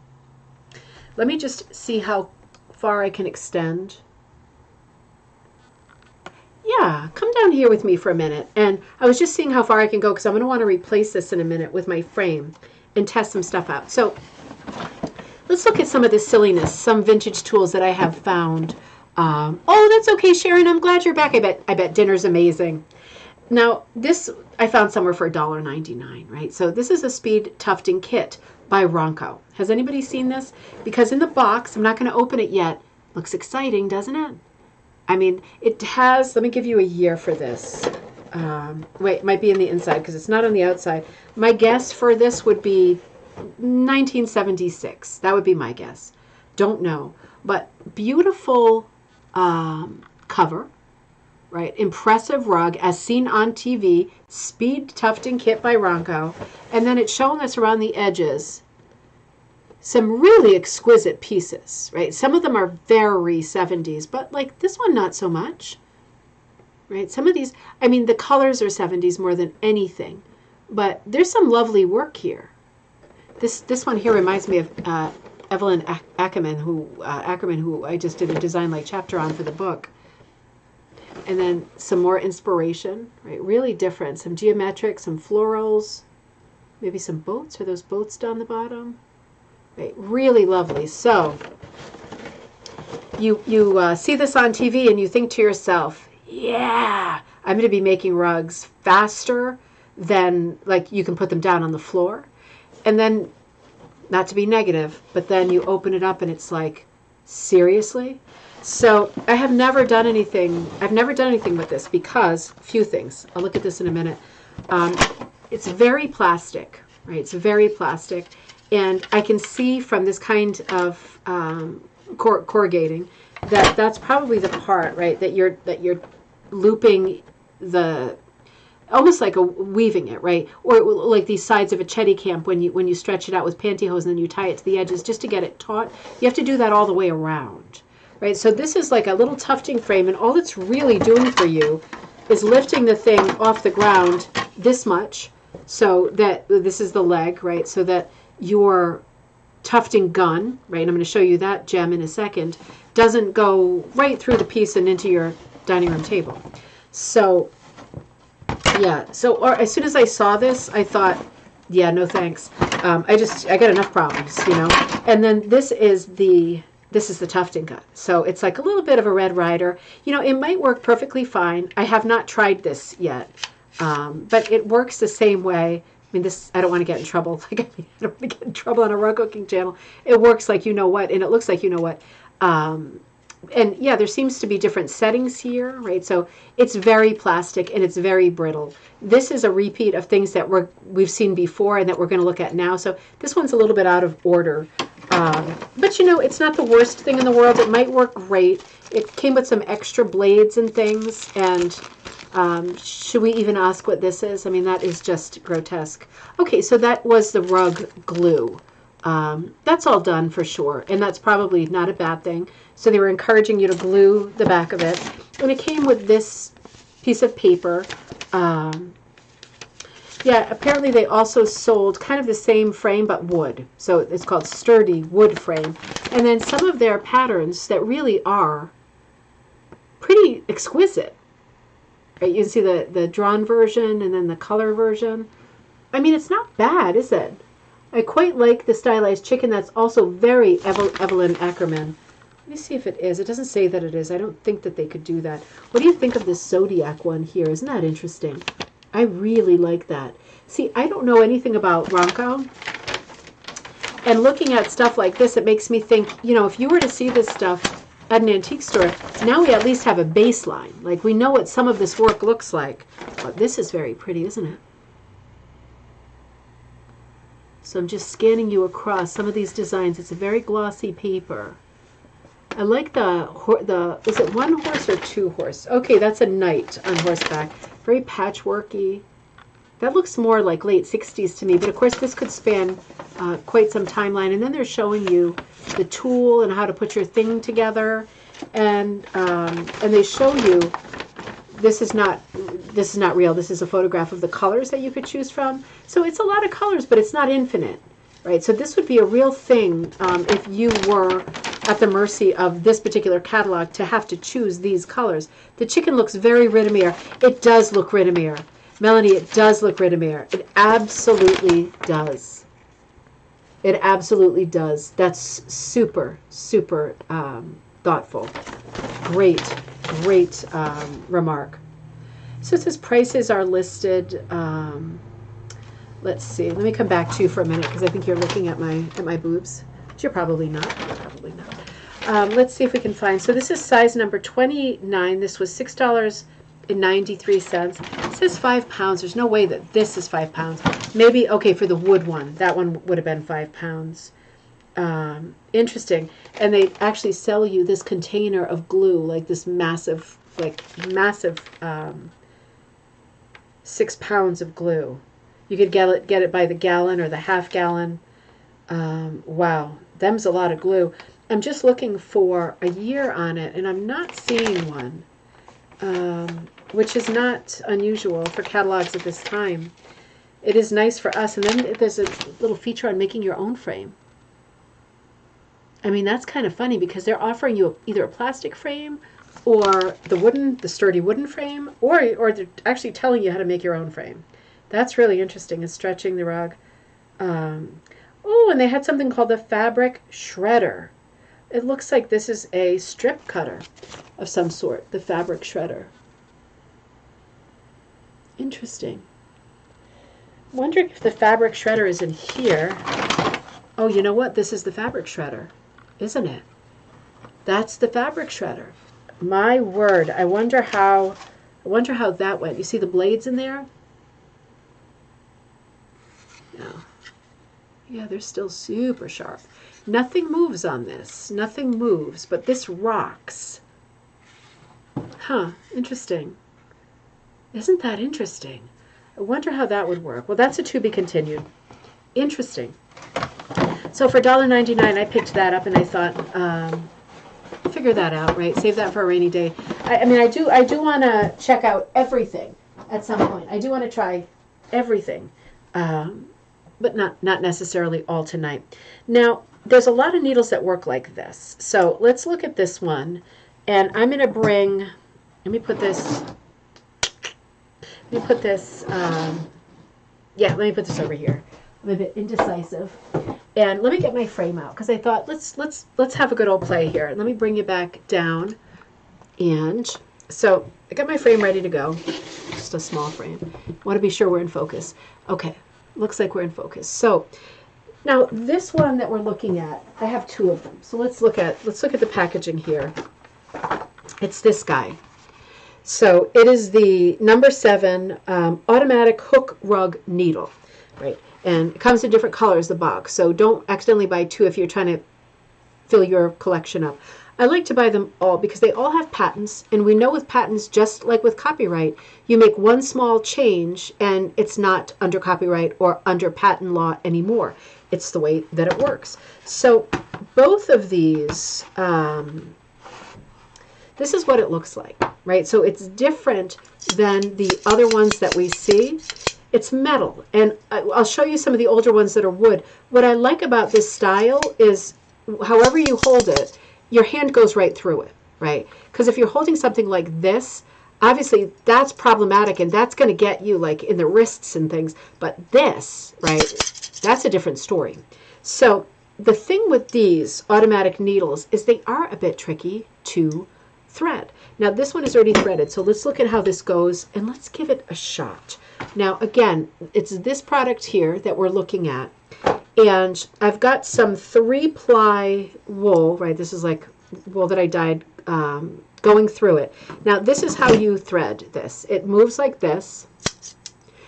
You thread it here into the first hole and through right through this open space, right? It flies right through the open space right to this hole, comes out of this hole, goes through here, and down into the needle. Because you can shift it so the needle will open like that. All it does is this, right? There's no other move. This is it. So, let's see how it goes. I'm going to put my different glasses on because I don't want to punch into the leg of my pants like young Frankenstein style. All right, so let's see. I'm going to hold it like this. Now the needle is, now I haven't done this before. The needle is here, right, in the hole for the needle. So normally if we're punching, we'd be going like this, right, holding it away from us. But this wants us to go like this, and then that's going to put this sideways. So I'm going to go along with it. We're going to do leap of faith and see how this goes. Now, right in. Oh, it's really walking. Holy mackerel. It's really walking. I didn't realize it was going to walk to the left. Isn't that crazy? Okay, hang on. Let me find my scissors. That was exciting. Oh, that was exciting. I'll show you that closer up. I honestly didn't think that was going to work at all. So, wow, that walked. Holy mackerel. That walked right across. Here, let me show you what it did. I don't want to take, oh my word, that worked great. Do you see these little loops? I mean, that's not bad. I've never held that before. It's a high pile, but those are some good looking little loops. I'll tell you, that thing was easy to operate. It walked right across. I bet that if I took some time and tried to figure out like kind of what sort of detail I could get with this guy, so I'm punching them first. Now I'm fully expecting. Now you see those circles on the bottom? They're what's walking. They're like 2 big feet, like 2 big clown shoes. Wow. That's crazy. That is so crazy. Holy Moses. That really is neat. Right, can you see in there? That is neat. Oh, that one worked great. That worked great. I'm going to play with that some more. Not right now. Let me get rid of that. But, oh, I like that a lot. I accidentally bought two, probably from a yard sale, right? 25 cents if that's what it was. Obviously, I was not leaving that behind. So interesting. Oh, I'm very happy with that. That worked great because, you know, on a past episode ages ago, ow, well, you know, this is a pro tip. The end is sharp. Pro tips. I'm being a jokester there because obviously it's incredibly sharp. I'm reading your threads. How funny. I wonder if anyone actually finished a rug with that. That's a great question. And Sharon says, I'm saving for a Chetty Camp frame. Melanie says, I think the shredder fits over the edge of the table. Oh, that makes sense. Okay. Oh, interesting. It's just that plastic is so brittle. And probably because of age. I will test it out as soon as I really come up for air. This is all stuff I want us to do, like to play with and experiment with later, because it is fun stuff. Sharon says, am I weird to find this exciting? I mean, I'm super excited right now, so we're both weird. And I think, how funny. Oh, I love it too. So, you know, that worked incredibly well. This is the one that I tested like a while back. I struggled more with this one. Let's try this one too. This is the old Susan Burr. I found this one harder, but let me try it again now that some time has gone by. Ye old Susan Burr hooked rug machine. Now, let me figure out how to thread this. You can see this is the machine. Beautiful, like strap hinges here. And it's going to move like this. So I'm going to be doing this again. But with this shape, right, I'm not really going to be able to get my hands into it. So look at the way my hands are right now, right? And I don't really have any, thank God, problems with my hands right now. But you could see how this would be a lot at a pretty early point. So I'm guessing what happens here is, since there's not a lot to know, and the instructions are hardly ever with the thing, I guess it goes like that. I mean, what else could it do, right? What else could it possibly do? There's no more places to put it. Let's see how this goes. Santa bought me a Chetty Camp for Christmas. Very nice. Let's see what happens. See, this one was much easier and quicker to thread, so that's a plus. But it has a nice channel here. You see the channel, how it goes in and out? It's like a groove.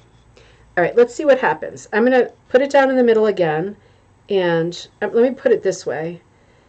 Let's see what we get. I don't know which way to expect it to walk. Oh, let me bring you down. Oops, sorry about that. Oh, no. Wait a minute. We can't have that. Let me just adjust a little bit. There we go. Let's see what we get. All right. I don't know which way she's going to walk this time. Wait, let me pull this back out. Okay, let's see what happens. Ready? Okay, she's walking to the left. You know, it's also working great, I have to say. It's working great. But, did you see my hands while I was doing it? Take another look. I can feel it already in my fingers. I thought it would be in my wrists, but it's actually in my fingers. I just lost my scissors. So look at my hands, how hard it is to. It's not impossible. It's not as hard as I remember it. I have to say that. But it's a very small motion I'm doing with my hands, and you really have to be fairly forceful. So it goes really good. I'm going to try to do a diagonal next time. Let me get my scissors. Let's try another one. And let's look at the loops for this one to compare. So that one was okay, but this is such a small movement. You know what I mean? Yeah, my fingertips hurt. So, and I'm not even using thick yarn. That's probably between like a Briggs and Little 2 to 3 ply. Oh, but interesting. That's a much smaller, a lower pile, that one, than, for example, this one is a much higher pile. So the Susan, the old Susan, what was it, Bates? Burr. Yeah, interesting. That's a much lower pile. Came out just as well, walked just as well. I just feel that holding it was rough. It was a little bit hard. Not impossible, right? Not impossible. And when it came out, it was probably a great treasure. Let's see what else we have. I'm not going to experiment with everything because we're getting there on time too, and we know there's always more fun. Let's check out. Let me look at these. Let me look at these for a second. Put this down. I'm just fooling with needles and shuttles tonight. Let's put this down for a second. So these are some of the other ones. Now, this is it says reform. Now that's interesting. It just says reform on the wood here. That's all it says. Reform. Interesting. So another one that goes like this. Ooh, that one's much harder. This is much bigger. It's a little more rusty. It has a much bigger eye. I don't know the brand other than it says reform. This is much more substantial. I would find, even though I like the scale of it and I like to put my fingers through, yeah, this one doesn't feel like it's a scale for like my hands.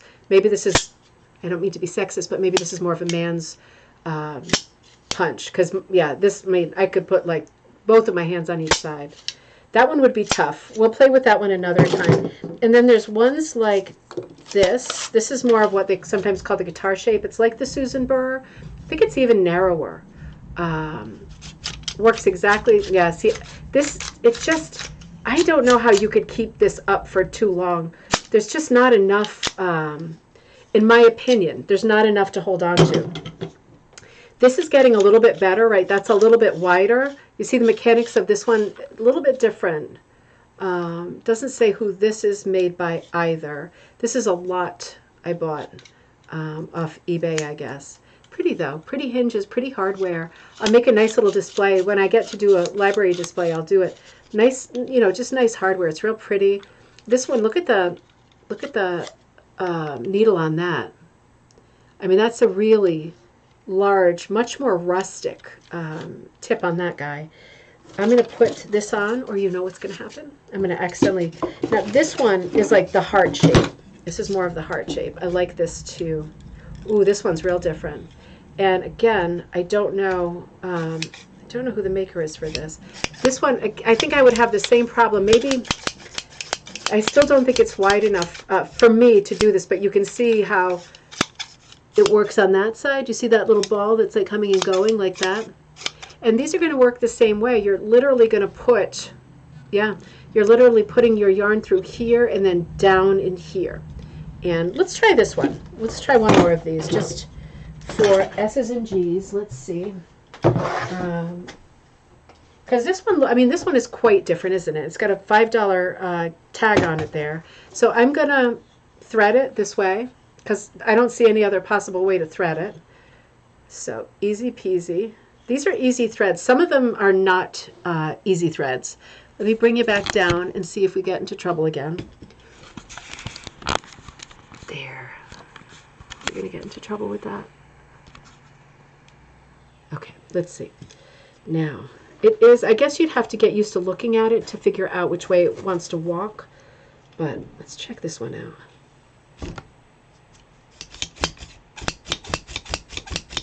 Still excellent. I mean, it's still fantastic. My hands, and with this one, I can immediately feel it here, like on my 2 index fingers. So it just curious because as soon as you start, I'm feeling it in different places. Now that made a nice run too. These are all nice straight runs. Oh wow, that made some nice loops too. Right, not bad. It works great. It works really great. I mean, I am not demonstrating any like particular acumen for being able to do this because I'm only playing with these, with the exception of the Susan Burr. I'm playing with these for the first time. And I'm absolutely loving them. And, oh, this is the other one that I wanted to show you. This is the blue nose, right? So this one is very different. I don't even know, I've never used it, right? I've never used this one. But I had to have one of the blue nose rug makers, rug hookers. So this is a nice piece of history. This one does come with the directions and some stuff that we've probably seen before, especially looking at the recent Garrett Blue Nose book, right? We've definitely seen that image. And it has, like, it's not together anymore, but it shows you how to thread it, and it wants you to cut the pile on it if you want to, I guess. So it's only 3 pages. Oops, well, Now it's separated. But yeah, it's basically just showing you how to thread it. But let's see, this one was trickier. Jay gave me some help getting this one threaded. I couldn't figure it out. I'm holding it like, well, let's see. It looks like you know what, I don't want to say the word. This one is definitely trickier. It moves like this. That's what it does. That's its one hit pony there. So this one goes through here. Little corkscrew thing, right? Yeah, you either open your bottle of wine or you thread it, one or the other. And then it comes under this tunnel here, and then it heads toward the tip. And for something this complex, I couldn't figure out, when you pull it back, you get the chance to see this piece of metal under the tip. And at that point, I could kind of lift it up and get the thread under there. But it's impossible to pull it back. Do you see what I mean? Because it gets stuck on the tip. So this just struck me as kind of a funny design, because there's so much going on here, and yet you can't really comfortably get your thread onto the tip without like overshooting it and not having any way back. So I ended up having this really long starting yarn that I can't really do anything about. So let's see how it goes. I'm going to see how this one works. I'm going to hold this one like this, and again, you think your own thoughts. You know what it looks like, but I don't want to say it because of the video. So let's see. Now this one's got an exceptionally long tail. I was going to say I'm going to stick it in there, but it's not going to be that easy. No, this one is not easy. Oh, I see. I got to start it with the tip. Okay. There we go. Now,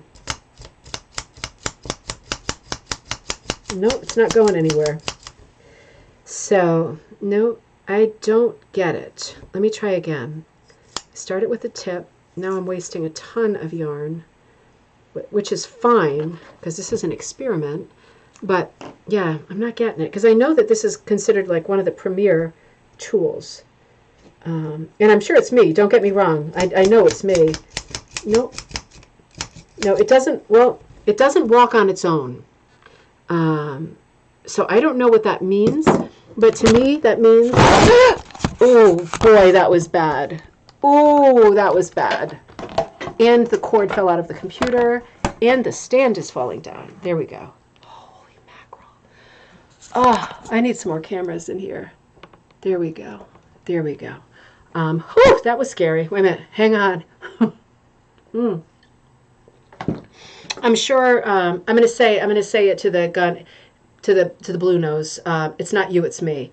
I know it's me, but it doesn't make it any easier. I just don't. The others obviously were super intuitive and easy. This one for me was harder to thread. Let me know if you use this tool, because I know that I need to practice. Right? I don't expect to come out of the gate and be wonderful. But for me, even looking at it, this was by far the hardest tool. And unlike the others, it didn't walk. So the walking is what gives you the lines. But then again, if it doesn't walk, maybe you have more time between each loop to think about what direction you mean to go in. Because when it walks that fast, you're kind of like, guess we're doing a straight line. So maybe that's actually a plus. And maybe I need to spend more time with it. But yeah, let's do let me just wrap this up safely so I don't forget.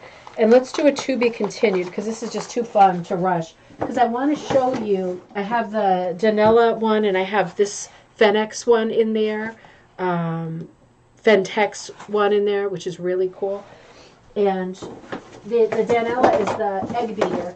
And I have this gem, the electric needle. Bum, bum, bum. So, sneak peek.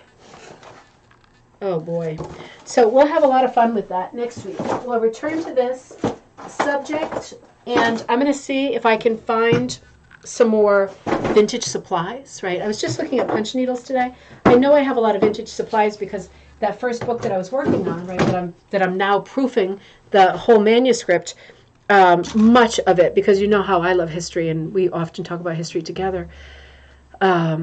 A lot of it, a lot of sidebars and stuff like that, I put like boxes within it that had text on vintage stuff. So for that reason, I accumulated a lot of vintage stuff during the writing of that book.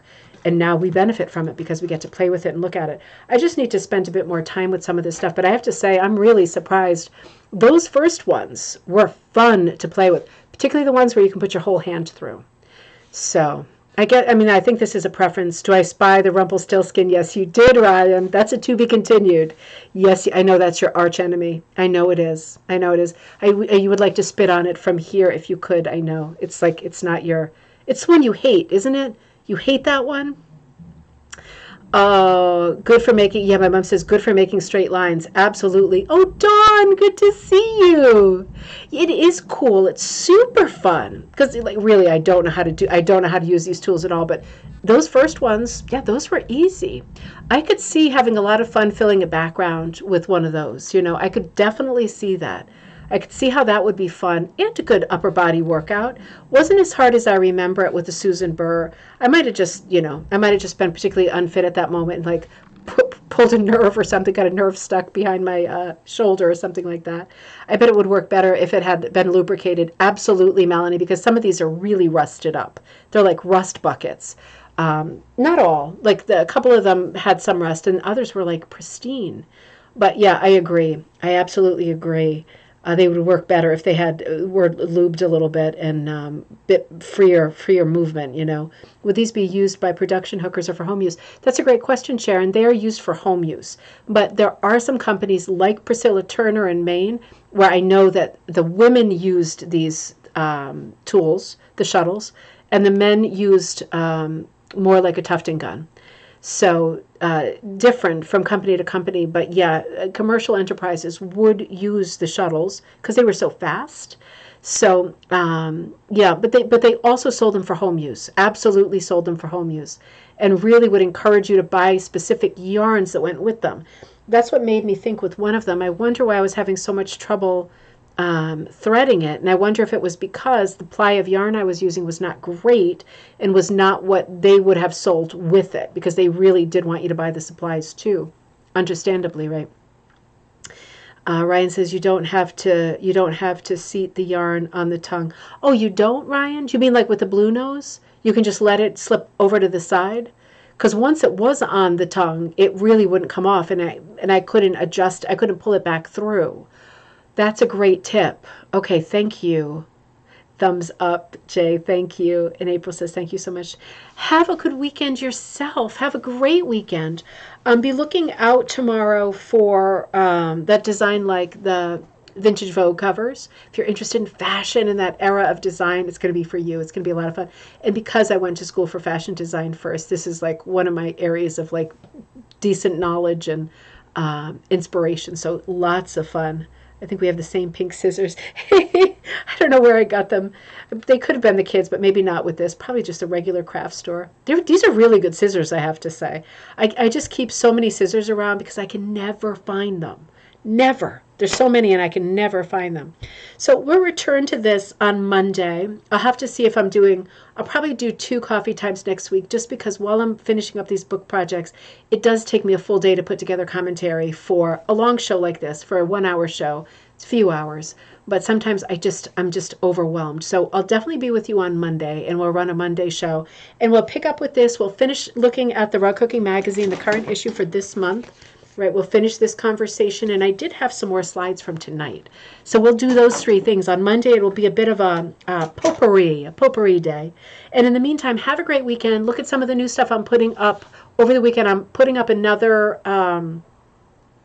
doing the design but I'm also putting up another multi-strand for those of you who are asking for it and haven't been able to catch it yet, and the love weed, because I know some people miss the love weed because the packages, at least 2 of them didn't arrive in time. So I'll put up another love weed date.